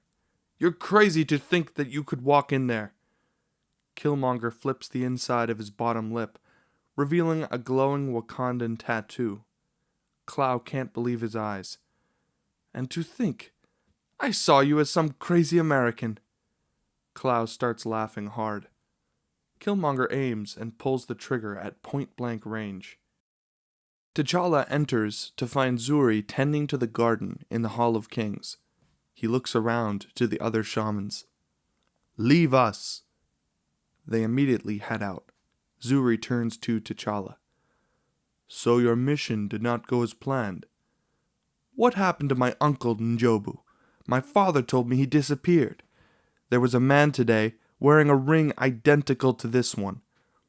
Zuri turns back, and T'Challa lifts his hand, showing his vibranium ring from close up. Zuri turns away uncomfortable. That is not possible. He helped Clow escape from us, and he was wearing this ring, my grandfather's ring. Do not tell me what is possible. Tell me the truth. Some truths are too much to bear, T'Challa. That is not your choice to make. What happened to him? I promised the king to say nothing. I am your king now. Zuri looks up. Your uncle took a war dog assignment in America. Your father placed me there to observe, unbeknownst to him. Your uncle fell in love with an American woman. They had a child. The hardships he saw there radicalized your uncle. N'Jobu makes his plea to young T'Chaka, picking up where we left off in the Oakland sequence. I observed for as long as I could. Their leaders have been assassinated, communities flooded with drugs and weapons. They're overly policed and incarcerated. All over the planet, our people suffer because they don't have the tools to fight back. With vibranium weapons, they could overthrow every country, and Wakanda could rule them all. The right way. He knew your father would not support this, so your uncle betrayed us. No. He helped Clow steal the vibranium. No, no! Young T'Chaka turns to N'Jobu. You will return home at once, where you will face the council and inform them of your crimes. N'Jobu reaches into his waistband and pulls a handgun, aiming it at James, young Zuri's head, freezing him. He drew this weapon on me. Young T'Chaka pops his claws. He quickly springs forward, digging his claws into the slide and destroying it before he can pull the trigger. He then buries his claws into N'Jobu's chest, killing him instantly. He lets N'Jobu's body drop to the floor and closes his eyes. Your father killed his own brother to save my life. Young Zuri looks at young T'Chaka with tears welling up in his eyes. Speak nothing of this. And the child. We left him. One of the young kids playing basketball, who's now revealed to be young Killmonger, stands looking up at the sky where the mysterious lights flickered. We had to maintain the lie. Gutted, T'Challa can't reconcile what he's just heard. He turns his back on Zuri. Dragging a large bag, Killmonger approaches mountain plains at the Wakandan border. In the distance, we see the four-seater plane. W'Kabi approaches as Killmonger drops the bag. What is this? Just a little gift? Killmonger opens the bag, revealing Klau's corpse. Wakabi's eyes widen, and his men draw their swords. "Who are you?" Ross suddenly opens his eyes in Shuri's lab and reaches for his gunshot wound, finding it astonishingly almost fully healed. Shuri tinkers with the circuitry of a pair of massive clawed vibranium gauntlets across the room as Ross sits up. "All right, where am I?" Startled, Shuri spins. "Don't scare me like that, colonizer." Who? My name is Everett." "Yes, I know. Everett Ross, former Air Force pilot and now CIA." "Right." Groggy, Ross gazes around at the completely unique technology. "Okay, is this Wakanda?" Still working. "No, it's Kansas." "How long ago was Korea?" "Yesterday."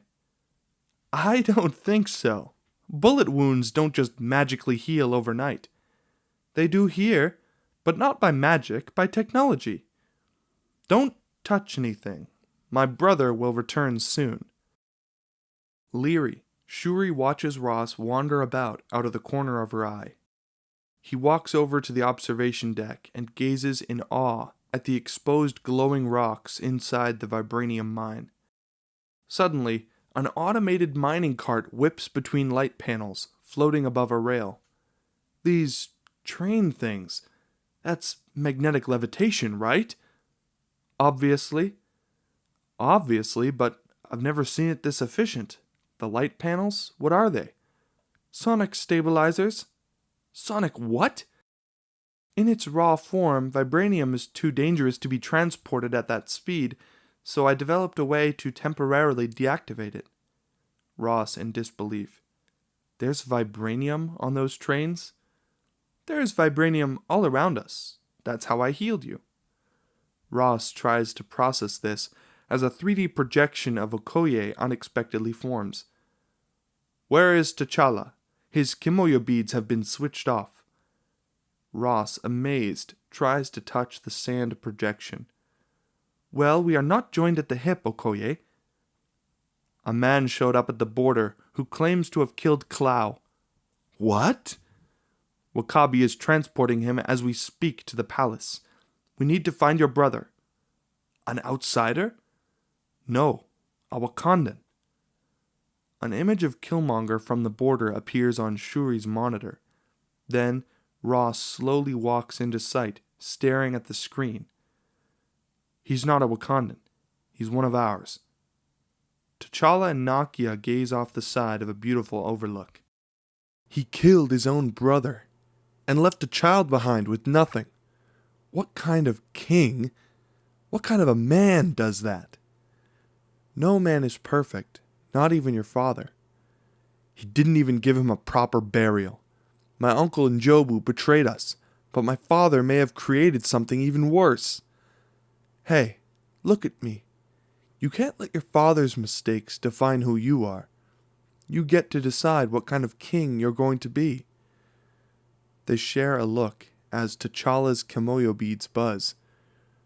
"Brother, you need to get here now." T'Challa and Nakia look at each other. T'Challa, Shuri, and Nakia listen as Ross briefs them on Killmonger. A body scan image of Killmonger is on Shuri's monitor. Eric Stevens, graduated Annapolis, age 19, MIT for grad school, joined the SEALs and went to Afghanistan, where he racked up confirmed kills like it was a video game.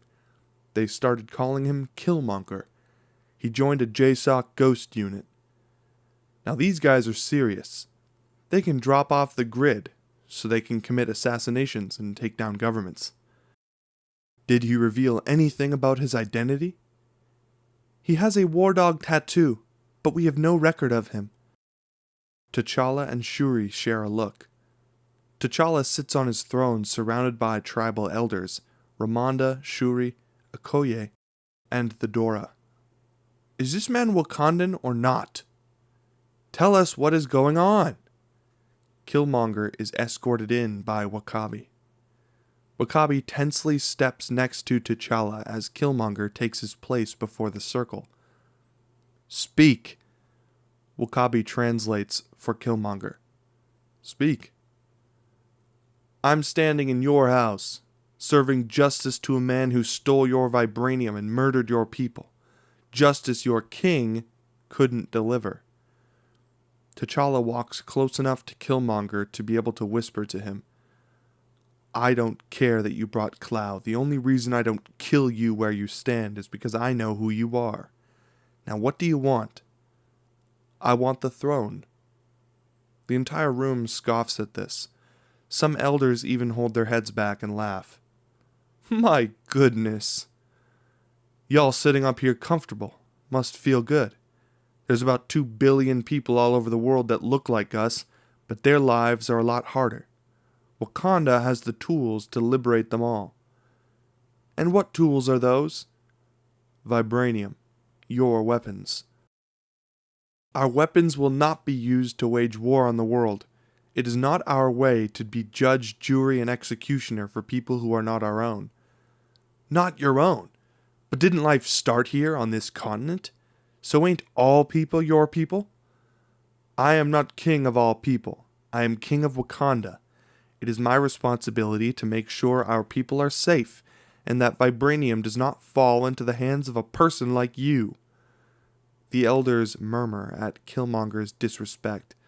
They wait to see how T'Challa will respond. Then, Ramonda suddenly speaks. Son, we have entertained this charlatan for too long. Reject his request. Killmonger eyes the elders with an amused grin. Oh, I ain't requesting nothing. Ask who I am. You are Eric Stevens, an American black operative, a mercenary named Killmonger. That's who you are. Killmonger laughs. That's not my name, princess. Ask me, king. No, ask me. Take him away. Who are you? I am N'Jadaka, son of Prince N'Jobu. A hush falls over the room. The tribal elders knew N'Jobu. This changes everything. The son of N'Jobu? I found my daddy with panther claws in his chest. You ain't the son of a king, you're the son of a murderer. You're lying. Lies. I'm afraid not, Queen Mother. Wakabi produces Killmonger's gold necklace and ring, holding it up for everyone to see. The descendant of N'Jobu. Hey, Auntie. I'm exercising my blood right to challenge for the mantle of King and Black Panther. Utter silence as all eyes turn to T'Challa. T'Challa desperately wants to refuse, but knows that it isn't possible. Do not do this, T'Challa. As the son of N'Jobu, he is within his rights. He has no rights here. The challenge would take weeks to prepare. Weeks? I don't need weeks. The whole country ain't gotta be here. I just need him. And somebody, get me out of these chains. T'Challa, what do you know of this? I accept your challenge. Wakabi looks at T'Challa closely. On the Warrior Falls, in the challenge pool, T'Challa and Killmonger stand opposite one another. Killmonger snaps off a spear's shaft with his foot and holds a sword to go with the spearhead. The tribal elders, Wakabi and Dora, look on from their respective places. Shuri watches with Ramonda, but the stands are entirely empty. He will never beat T'Challa. He should have just come to the first challenge and gotten it over with. Ramonda looks concerned. She's not so sure. Zuri brings T'Challa the death herb, and he repeats the process, poisoning T'Challa while Killmonger stares on silently. The king will now have the strength of the Black Panther stripped away. Staring T'Challa down, Killmonger suddenly turns to Zuri. They recognize each other. Zuri looks away ashamed. In the seating area, Nakia arrives through the tunnel and walks up to Okoye, who turns to her. Where is Agent Ross? I locked him in the office. He's not going anywhere. T'Challa holds his short spear and shield. He stares at his cousin. This is your last chance. Throw down your weapons, and we can handle this another way. Killmonger slams his blades into the stone. I lived my entire life waiting for this moment. I trained, I lied, I killed just to get here. He takes off his vest and tears at his shirt, revealing the scarification marks that go up his arm and across his entire back. They number in the hundreds. I killed in America, Afghanistan, Iraq. I took life from my own brothers and sisters right here on this continent. All this death just so I can kill you. T'Challa looks to Zuri and nods. Let the challenge begin. Killmonger tears forward with expert knife work and T'Challa with skilled defense. T'Challa parries several strikes, countering with a leg takedown, but hesitates with his sword and doesn't strike as they roll toward the edge of the waterfall. Back on their feet, they circle, and Killmonger lunges at T'Challa, who dodges. T'Challa manages to knock Killmonger off his feet, gaining the advantage. Yield! Killmonger ferociously bobs inside, but T'Challa lunges at Killmonger, giving him a superficial slash across his cheek. Fueled by rage, Killmonger begins to overpower T'Challa. He slices T'Challa's thigh. Snap out of it, T'Challa! Wielding both blades, Killmonger slashes deep across T'Challa's stomach, and then spins, cutting deep into his bicep. Hurt, T'Challa realizes his compassion was a mistake, and he must fight back. Blood leaks from his side. Killmonger dodges T'Challa's next attack. Stumbling, T'Challa is unable to avoid Killmonger's blade being thrust into his ribs. The elders gasp as Ramonda looks away and Shuri just stares. Killmonger snatches the knife out. T'Challa can barely stand. Then Killmonger punches him. Get up, Nakia says. He continues to punch T'Challa repeatedly until he topples over. This is for my father. Killmonger walks swiftly toward T'Challa to deliver his death blow, only to have a guilt-ridden Zuri stop him with his spear, knocking his blade away. Zuri, no! In the stands. Zuri! Zuri, don't! I am the cause of your father's death, not him. So take me. Regrouping, Killmonger grabs Zuri's spear. T'Challa labors to get up, but can't. I'll take you both, Uncle James. Killmonger skewers Zuri with his spear. Killmonger drives the spear in further, grabbing the blade with both hands. In death, Zuri falls with it into the shallow water, as T'Challa watches in utter torment. No! Zuri, no! Fueled by rage, T'Challa lifts back up to his feet.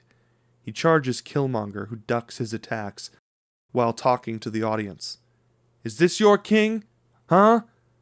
T'Challa swings his spear and Killmonger ducks. Is this your king, the Black Panther, who's supposed to lead you into the future? Come on, brother! Nakia looks on, trying to hide her tears with Okoye and Ayo. Is there nothing that can be done? Him? He's supposed to protect you? Killmonger ducks another attack from T'Challa and scoops him onto his shoulders. Killmonger walks to the edge of the challenge pool. No! No! Killmonger heaves T'Challa off the waterfall. Staggered, everyone watches T'Challa disappear below to his death. Ramonda screams, Nah, I'm your king.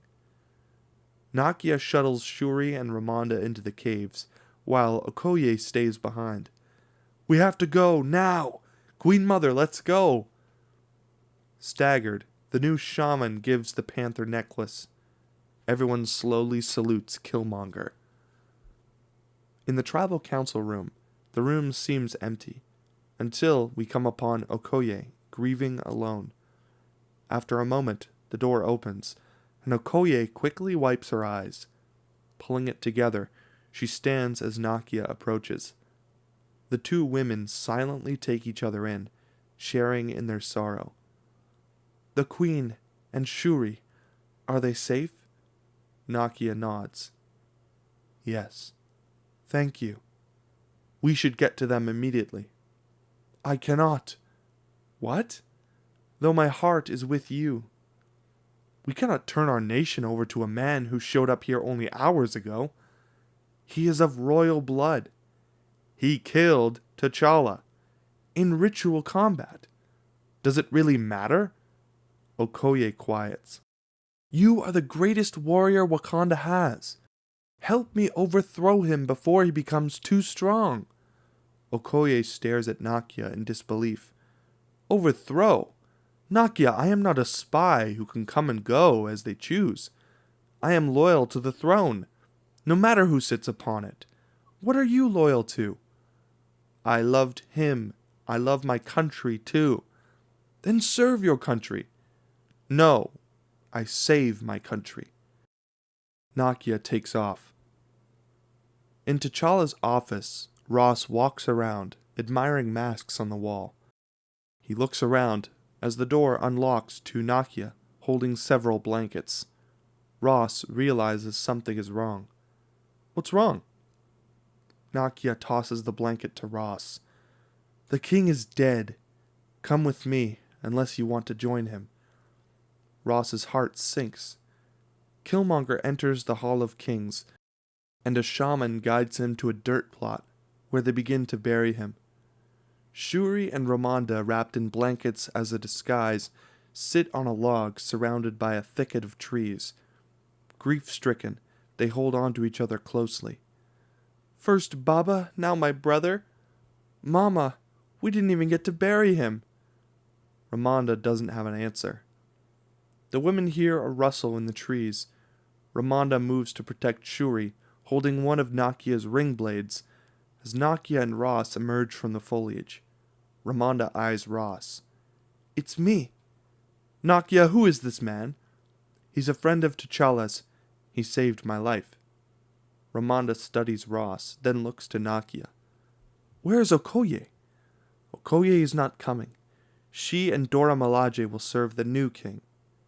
Wait here. What has happened to our Wakanda? Nakia turns and heads into an even thicker batch of foliage. A shaman scoops water into the heart-shaped herb ceremonial vessel and grinds it. Killmonger opens his mouth. She pours the solution in as his eyes stay closed. Allow the heart-shaped herb to give you the power of the Black Panther and take you to the ancestral plane. We see the kids in Lake Merritt, Oakland, staring up at an aircraft with strange lights as it rises into the sky and speeds off. Young Killmonger runs into the apartment complex. Young Killmonger enters to find Njobu's dead body on the floor. He runs over to his dad, cradling him in his arms, sobbing. In the Hall of Kings, they scoop dirt on top of Killmonger's face. Adult Killmonger enters his childhood apartment and sees the place where his father died. He walks over to the wall and digs out a metal stash box from it. He breaks open the box and inside finds Njobu's journal, cash, and a pistol.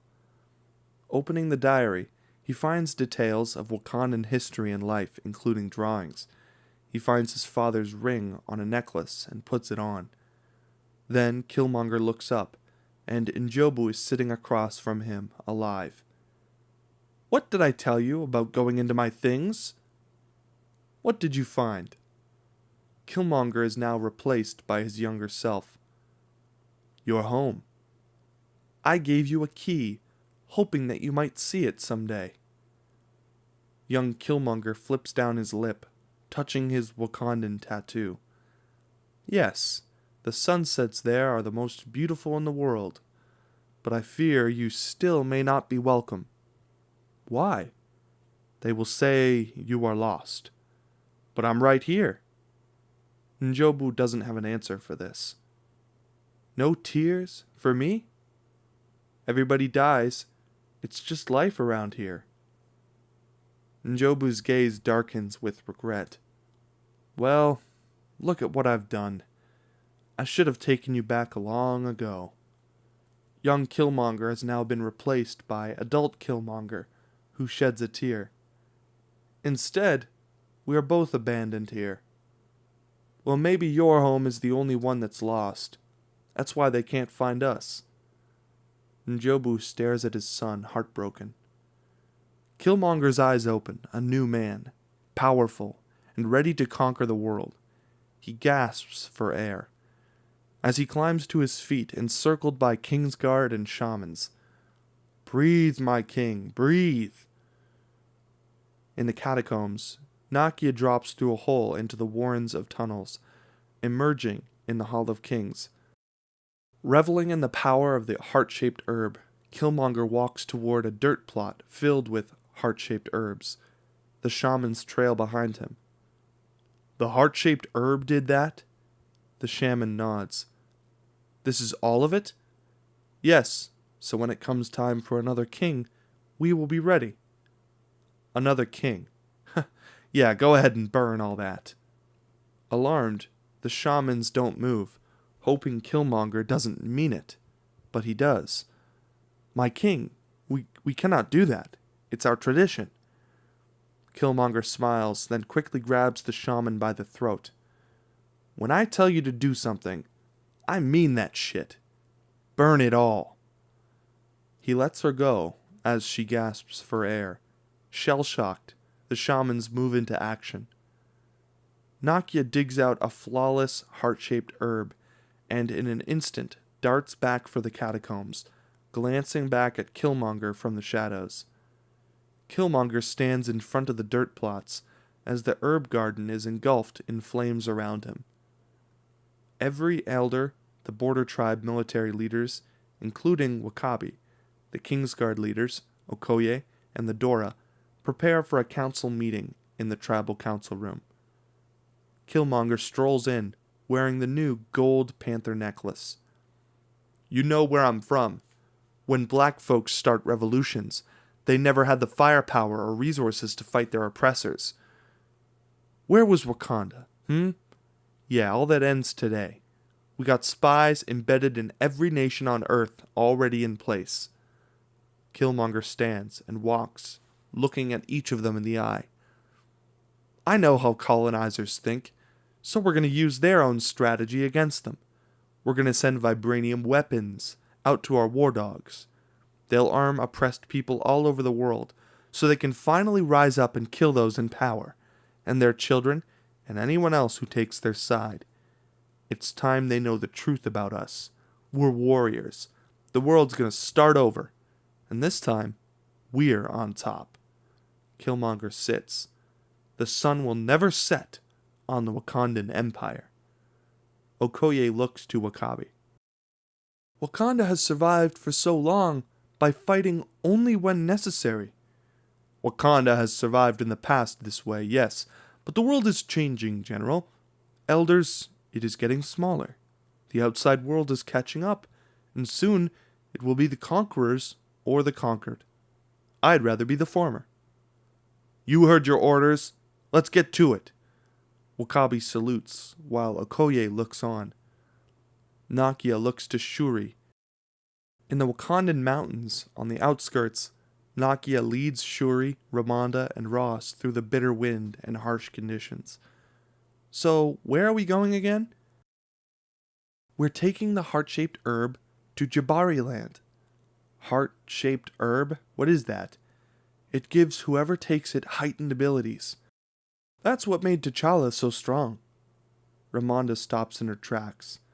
Nakia, I don't like this. The herb belongs to us. We may be creating a bigger monster with M'Baku. Nakia, you should take it yourself. I'm a spy with no army. I wouldn't stand a chance. We'll go. They keep walking. Suddenly they are surrounded by members of the Jabari army. Stay calm. M'Baku stares down from his throne at Nakia, Ramonda, and Shuri. He glowers at Ross for a long beat, unnerving everyone, before finally turning to Ramonda. My son was murdered in ritual combat. Were the odds fair? Yes, but... So it was less a murder than a defeat. This irks Shuri. Do not rub our noses in it. Silence! I make the pronouncements here, girl. Look, Your Highness, the new king is... M'Baku drowns out Ross's voice with loud barks. The surrounding Jabari follow suit. You cannot talk. One more word, and I will feed you to my children. Ross looks petrified, until M'Baku winks at Ramonda. I'm kidding. We are vegetarians. Stepping in, Nakia pulls out the heart-shaped herb. Great Gorilla M'Baku, this is why we are here, to offer this to you. An outsider sits on our throne. Only you can help us stop him. M'Baku considers, his ego stoked, but come with me.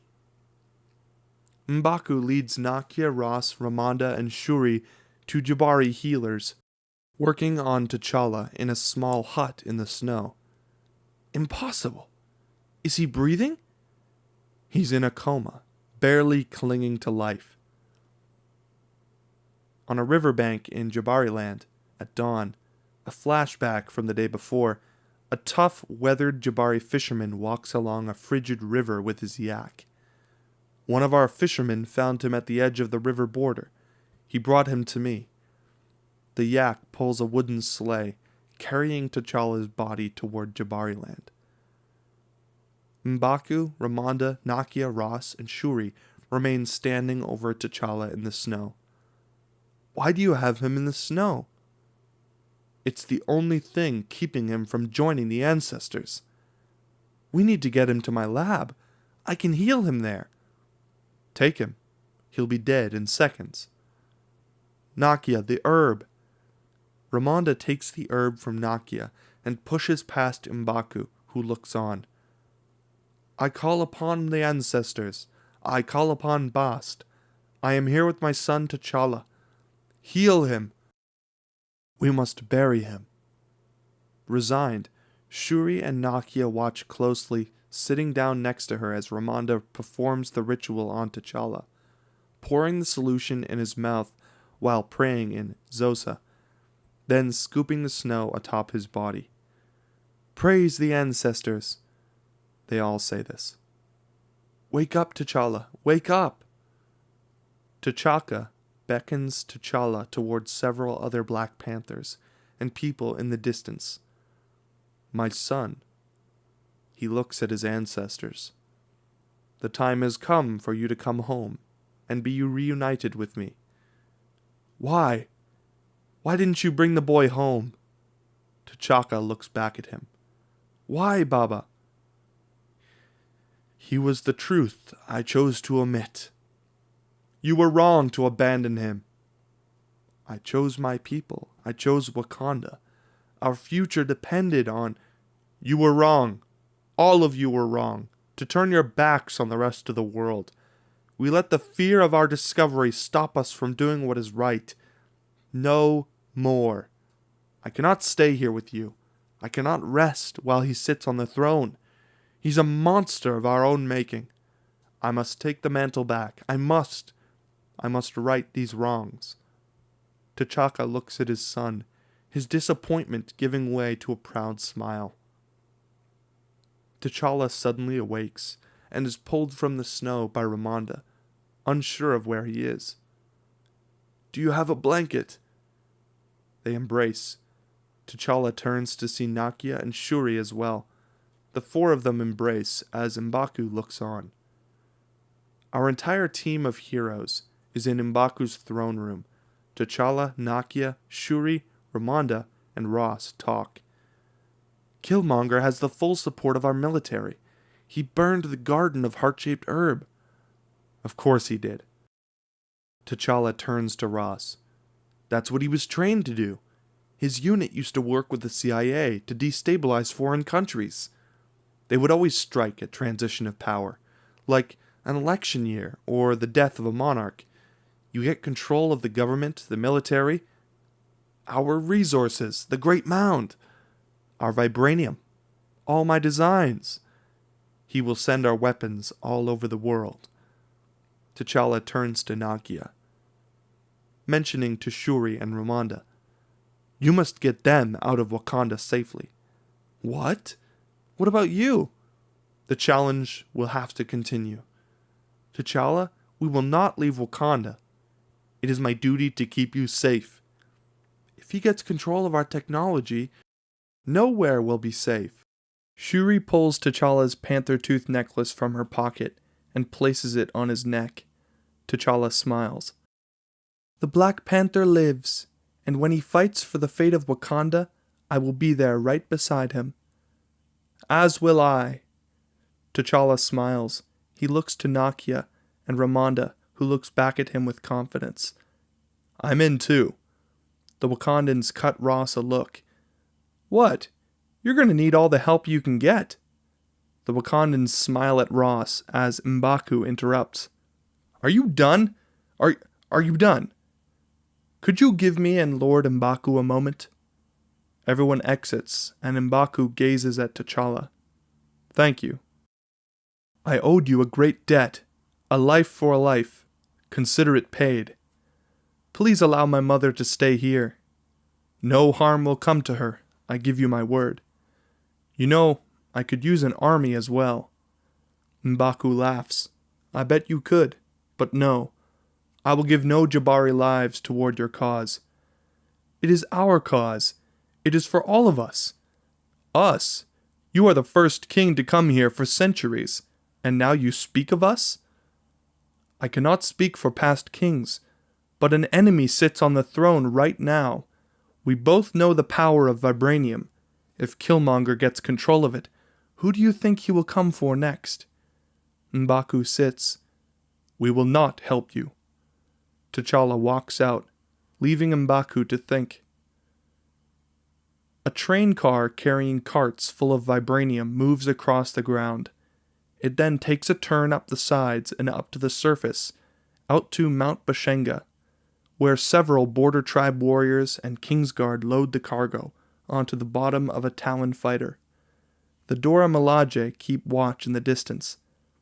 Killmonger, dressed in casual clothes, his gold panther tooth necklace exposed. With W'Kabi and Okoye flanking him, he walks around impatiently, as it is revealed that cargo is being loaded onto an entire fleet of Wakandan aircraft. Everything is on schedule. Have the spies been alerted? Yes. Some have been resistant to our new mission, but the war dogs in London, New York, and Hong Kong are standing by. We'll strike there first. The others will come around. Killmonger picks up a Kingsguard spear. Look at this. A handheld sonic cannon powerful enough to stop a tank. Untraceable by metal detectors. And we got thousands of them. The world's gonna find out exactly who we are. Across from them, a Talon fighter takes off, loaded with cargo. Killmonger watches, then turns to W'Kabi. As they smile, the Talon fighter explodes in the air above them, startling Killmonger, W'Kabi, Okoye, and the remaining Wakandans.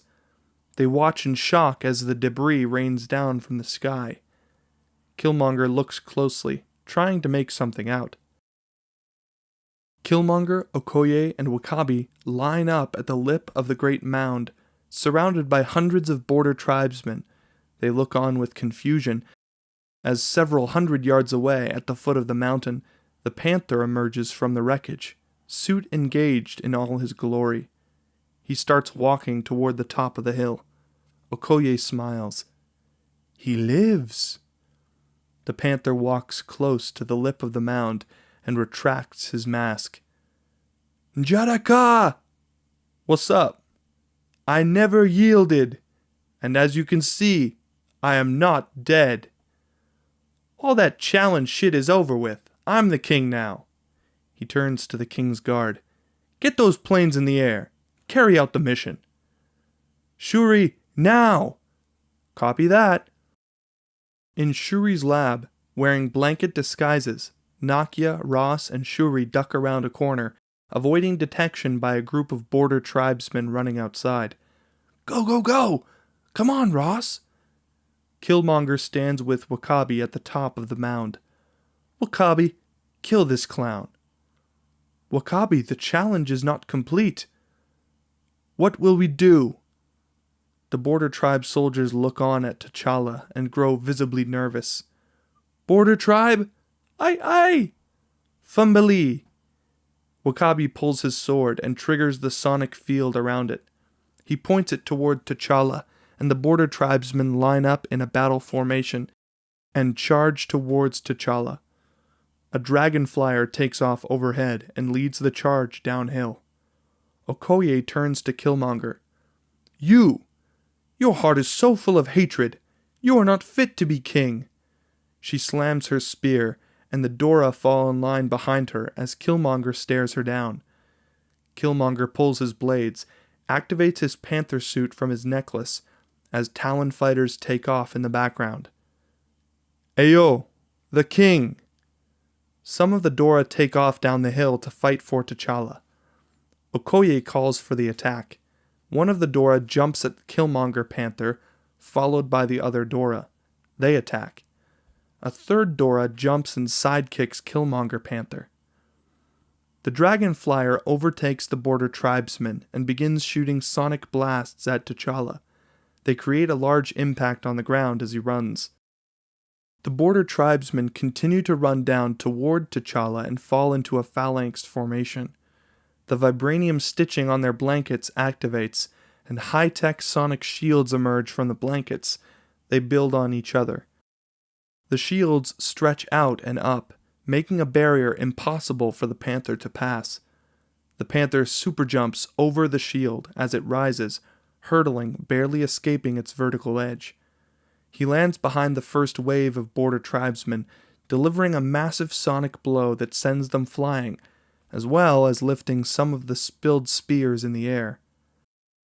The Panther grabs a spear and with expert precision throws it at the Dragon Flyer. The spear explodes on impact, sending the Dragon Flyer careening toward the ground right over T'Challa's head.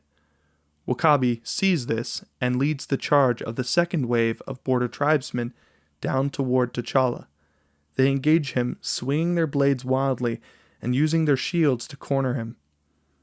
Ayo and the Dora collide with the second wave of Border Tribesmen, fighting them off with precision.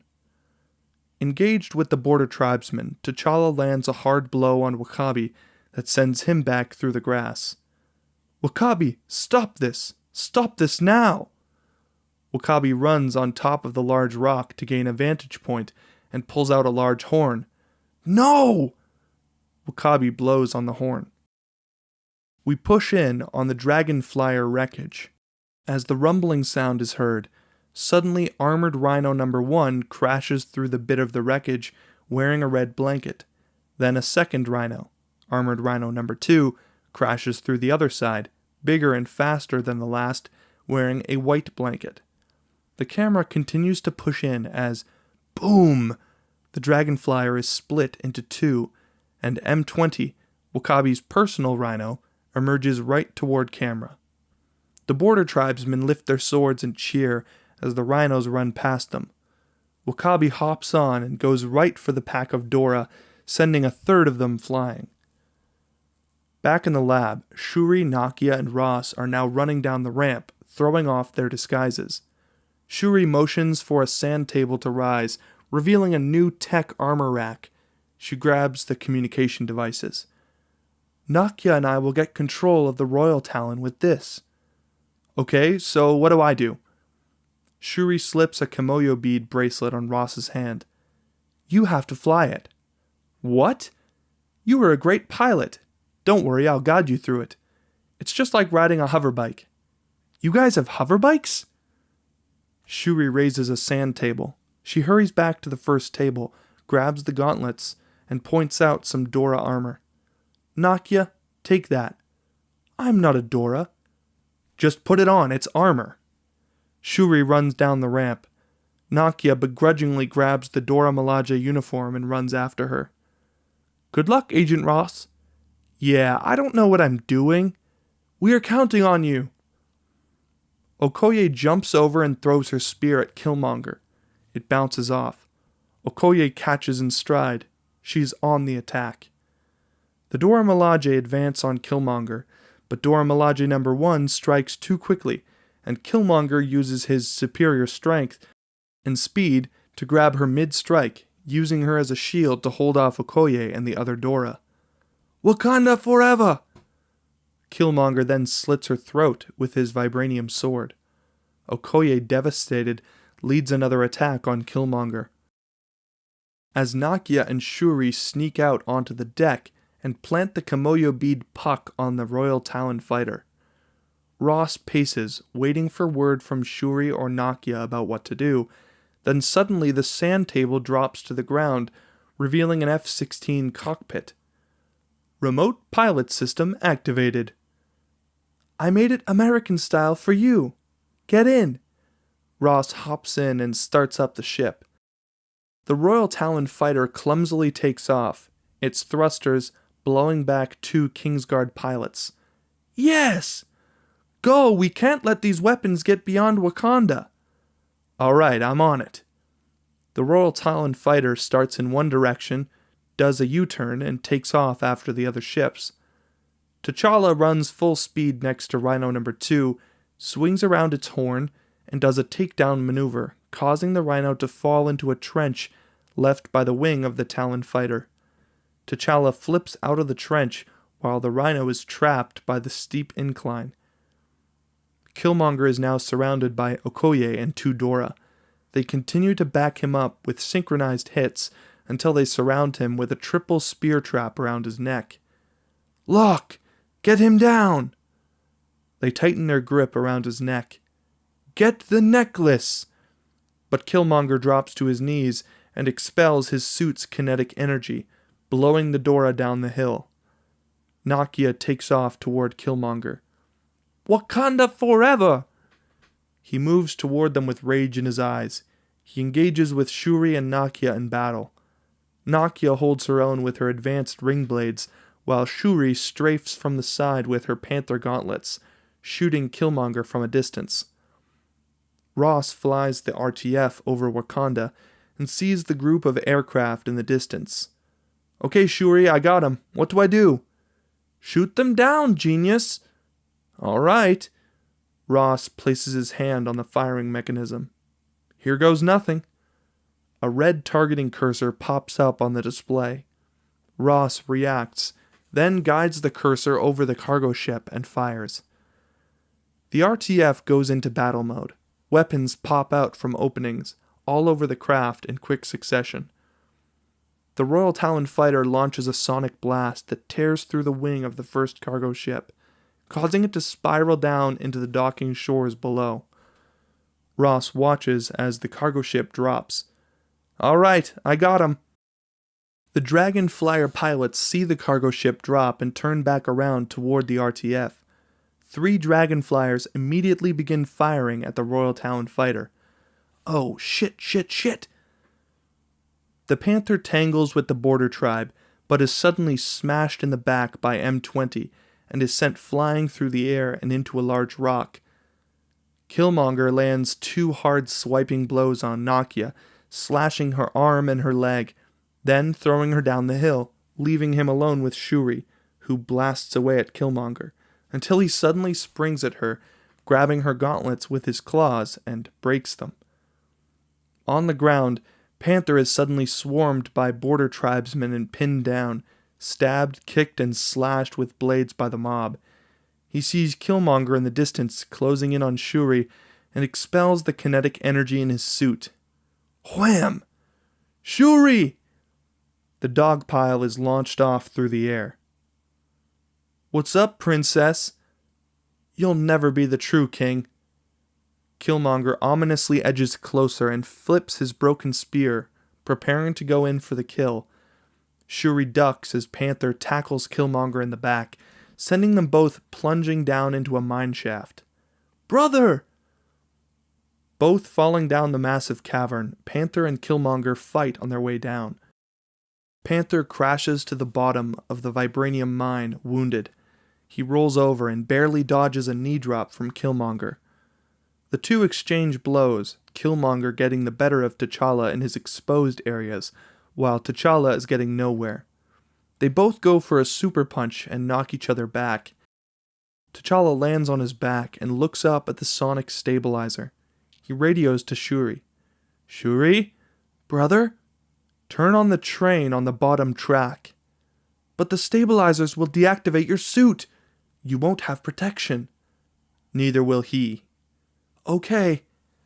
Shuri activates a button on her kimoyo beads.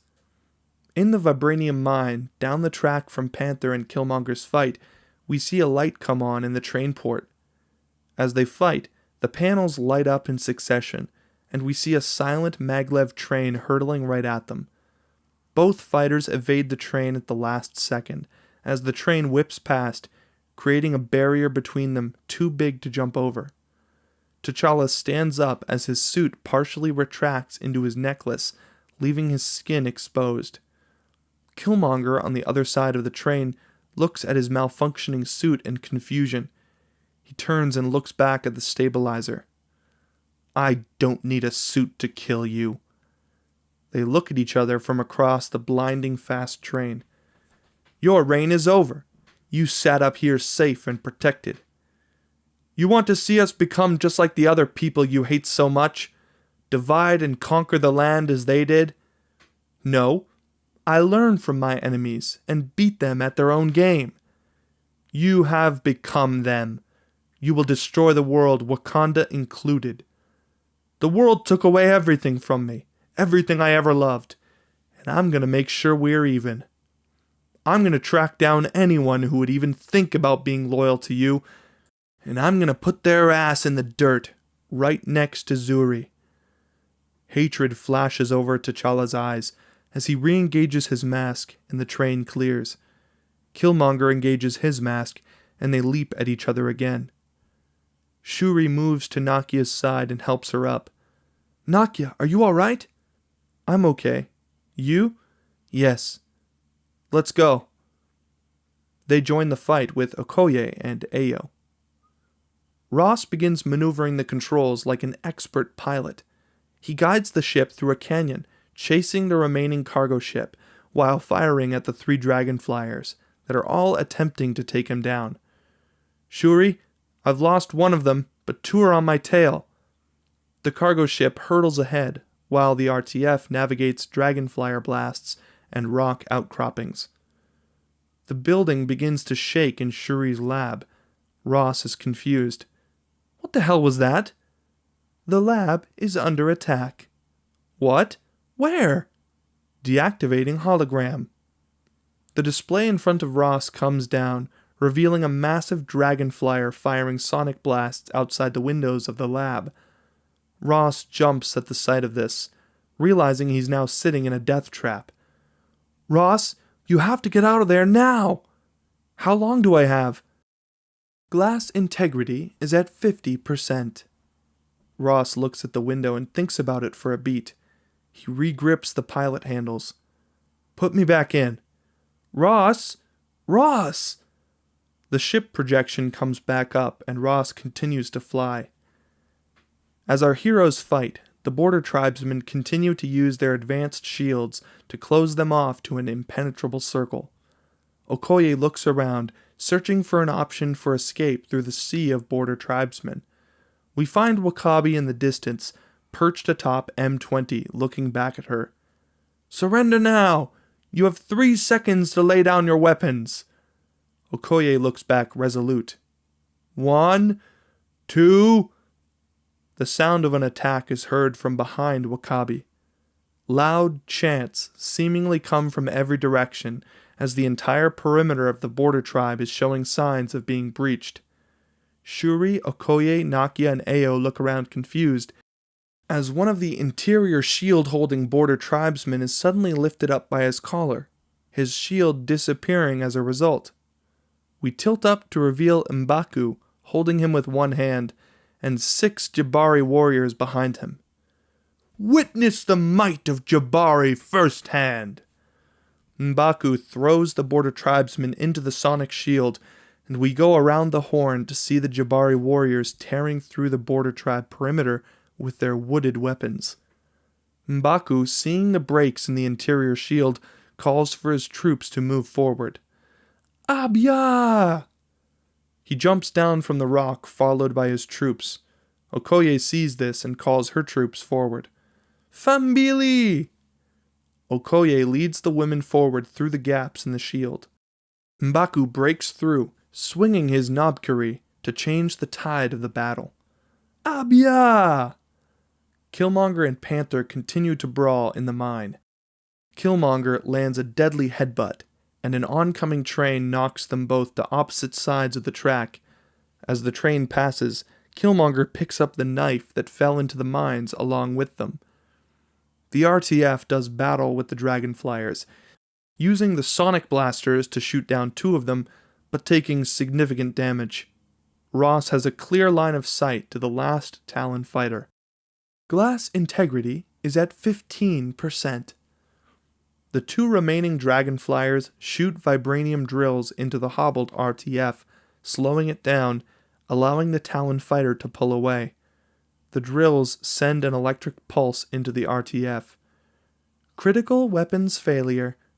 Shuri, the last cargo ship is almost at the border. They've got me trapped with some kind of cables. Make an X with your arms. Confused, Ross crosses his fists in front of him. Sonic overload initiated.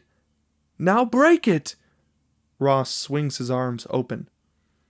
The RTF lights charge up to the max and emit a powerful explosion of sonic energy, decimating the cables along with the Dragonflyers they are attached to. The Royal Talon fighters' lights go dead, and the massive ship begins to drop out of the sky, falling end over end toward the ground below. System rebooting in 5, 4, 3, 2. The RTF falls closer and closer to the ground. A bead of sweat drips off of Ross's temple. 1. System rebooted. The Royal Talon fighters' lights come back on, and the sonic emitters at the bottom of the ship kick back to full capacity, causing it to stop on a dime, hovering 12 feet from the ground. The sheer force from the sonic emission cracks the ground, leaving a somatic signature. Ross punches it, heading straight for the last cargo ship. The cargo ship makes it over the last mountain of the Wakandan border and activates its cloaking technology. The Royal Talon fighter guns in the air at 45-degree angle, and bam! It explodes and collides with the cargo ship, deactivating its cloaking mode and causing pieces of both ships to rain down over the Wakandan border.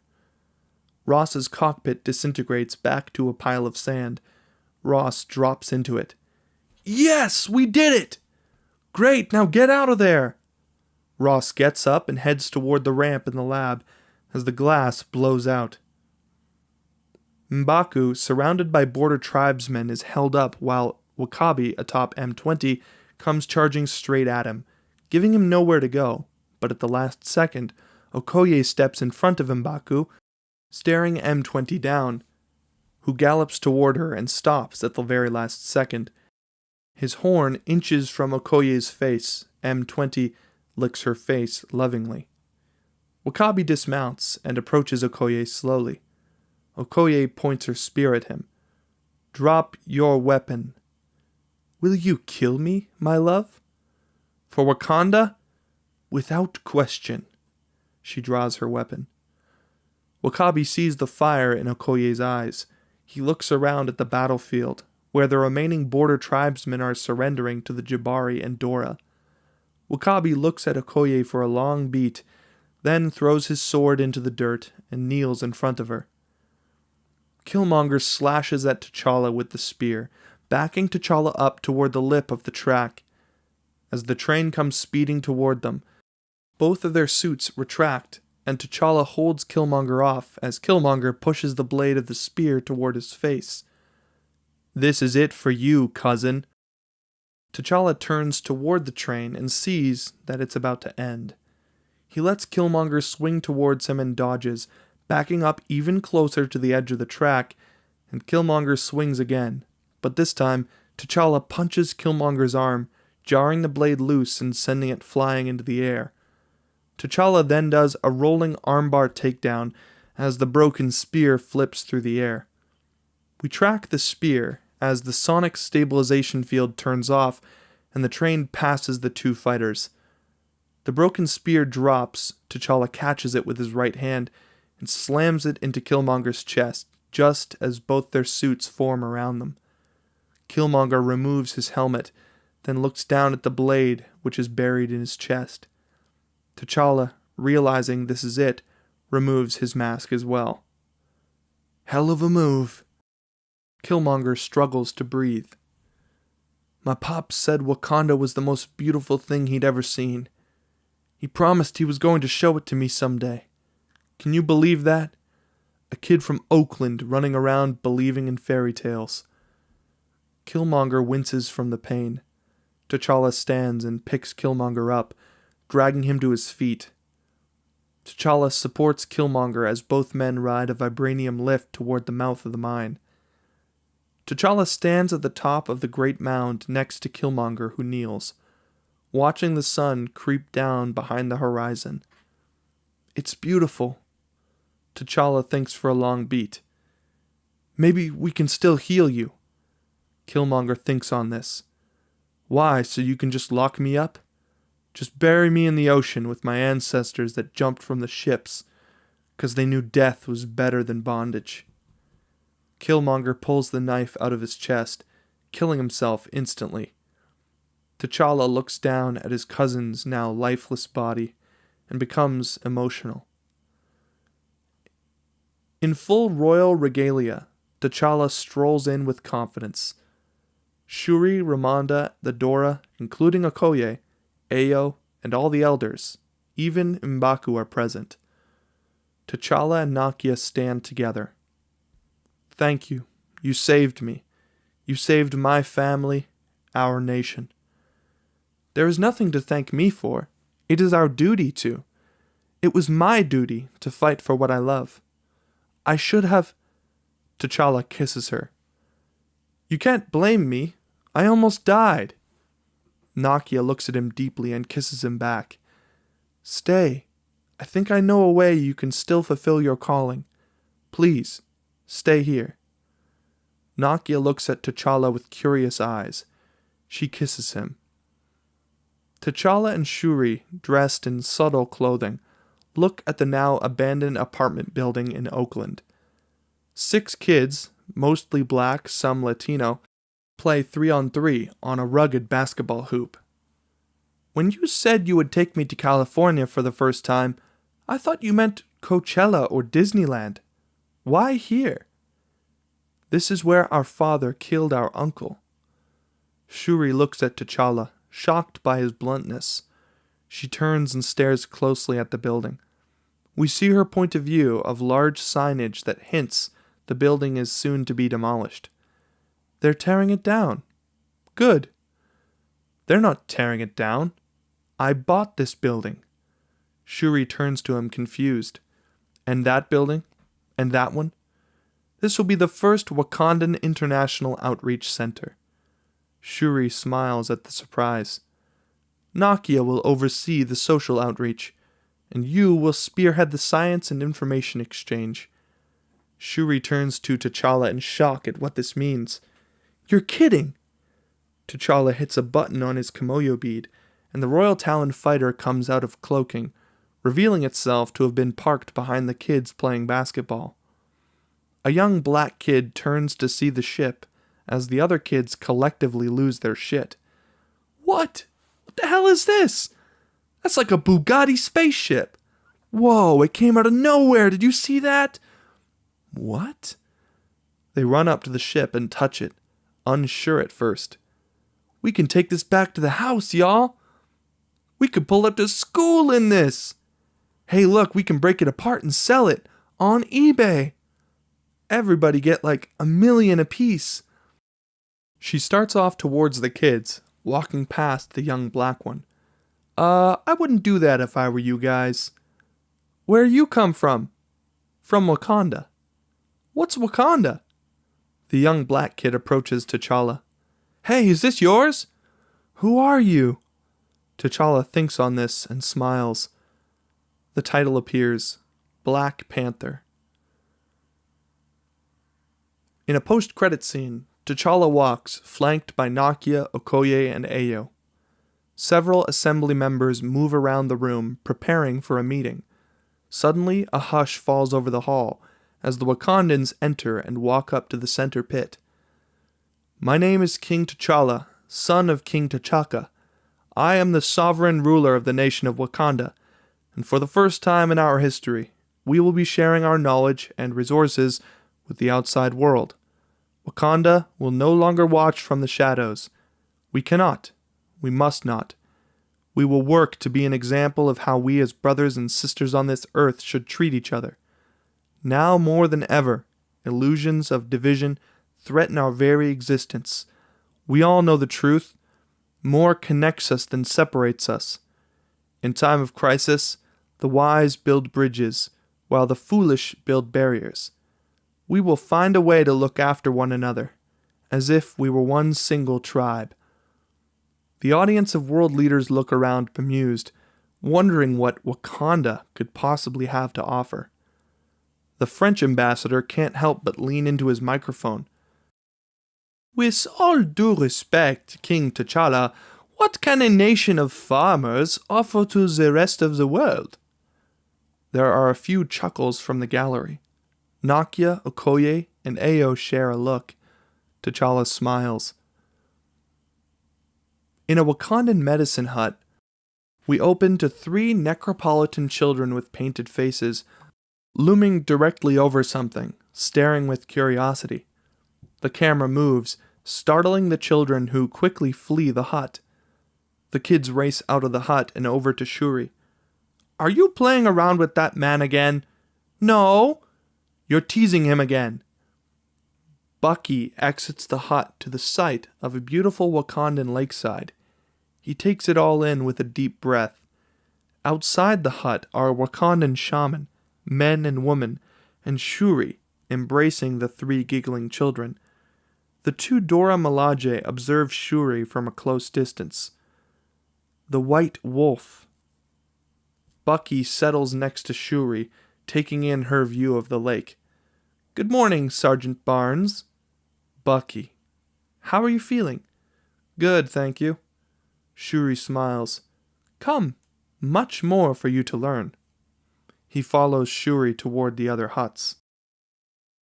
That's about it for Black Panther 2019. I hope you enjoyed this film as much as I enjoyed recording it. If you do want to see more movie readings, or if you have specific suggestions on movie readings you would like to hear, please leave them in the comments below. I'll try to get to them as soon as I can. As always, thanks for watching, and I'll see you all in the next movie reading.